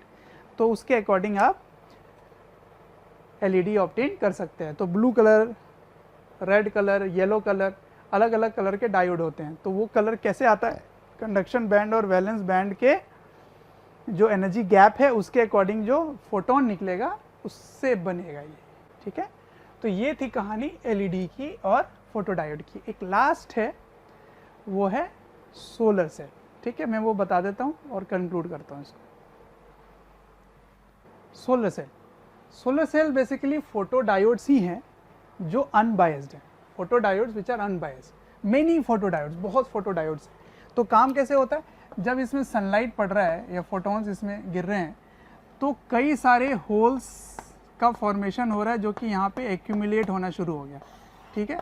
तो this is accumulation of holes, एक साइड शुरू हो गया और इधर इलेक्ट्रॉन्स का एक्यूमुलेशन स्टार्ट हो गया, ठीक है। एक्यूमुलेशन ऑफ इलेक्ट्रॉन्स, ठीक है, ये शुरू हो गया। तो क्या होगा, इधर का साइड बिल्कुल हायर पोटेंशियल पे शुरू हो जाएगा और इधर बिल्कुल लो पोटेंशियल शुरू हो जाएगा। तो ये एंड में पोटेंशियल डिफरेंस बहुत ज़्यादा क्रिएट हो जाता है। तो अगर आप इसके एंड पे बैटरी लगाओगे तो बैटरी की चार्जिंग हो जाएगी। अगर आप यहाँ पे CFL या कोई लाइट लगा दोगे, लोड लगा दिए, तो वो करंट ड्रॉ करने लगेगा क्योंकि ये सोर्स ऑफ एनर्जी हो गया। तो ऐसे काम करता है सोलर सेल। अब इसका ग्राफ बड़ा इंपॉर्टेंट है। जब आप कोई भी करंट ड्रॉ नहीं कर रहे थे उस समय जो वोल्टेज है उसको बोलते हैं VM। तो VM क्या है, voltage when no current is drawn, called open circuit voltage, ठीक है। और जब वोल्टेज जीरो है उस समय जो करंट है that is called IM, that is called short circuit current, current when no voltage is available. मतलब जब आप कोई करंट ही नहीं ड्रॉ कर रहे थे उसमें मैक्सिमम पोटेंशियल डिफरेंस मिलेगा, और जब पोटेंशियल डिफरेंस जीरो हो गया उस समय जो करंट फ्लो हो रहा है दैट इज IM, ठीक है। तो इसका ग्राफ ऐसे आता है, ठीक है। तो मैक्सिमम पावर अवेलेबल ये क्या होगा, equals to VM into IM, या पावर ड्रॉन ये भी लिखा जाता है, कितना पावर ड्रॉ करोगे तो VM इंटू IM। तो this is the graph of solar cells, ठीक है। तो स्टूडेंट यहाँ पे डायोड कंप्लीट हो जाता है। अब नेक्स्ट लेक्चर में मैं आपको बताऊंगा ट्रांजिस्टर और लॉजिक गेट्स के बारे में, ठीक है। तो आई होप आज का लेक्चर समझ आया होगा और इसको बढ़िया से पढ़ो, क्वेश्चंस लगाओ, ठीक है। सी यू देन, थैंक यू। कोई भी चैप्टर या वीडियोस आपको डिटेल में ईयर लॉन्ग वाले वीडियोस चाहिए और काफ़ी डिटेल में वीडियोस आपको चाहिए तो आपको एक नंबर दे रहा हूँ, टोल फ्री नंबर है, आप इनको कॉल करें और डिटेल में आप बात कर सकते हैं और पूछ सकते हैं। नंबर है 1800 2121 799।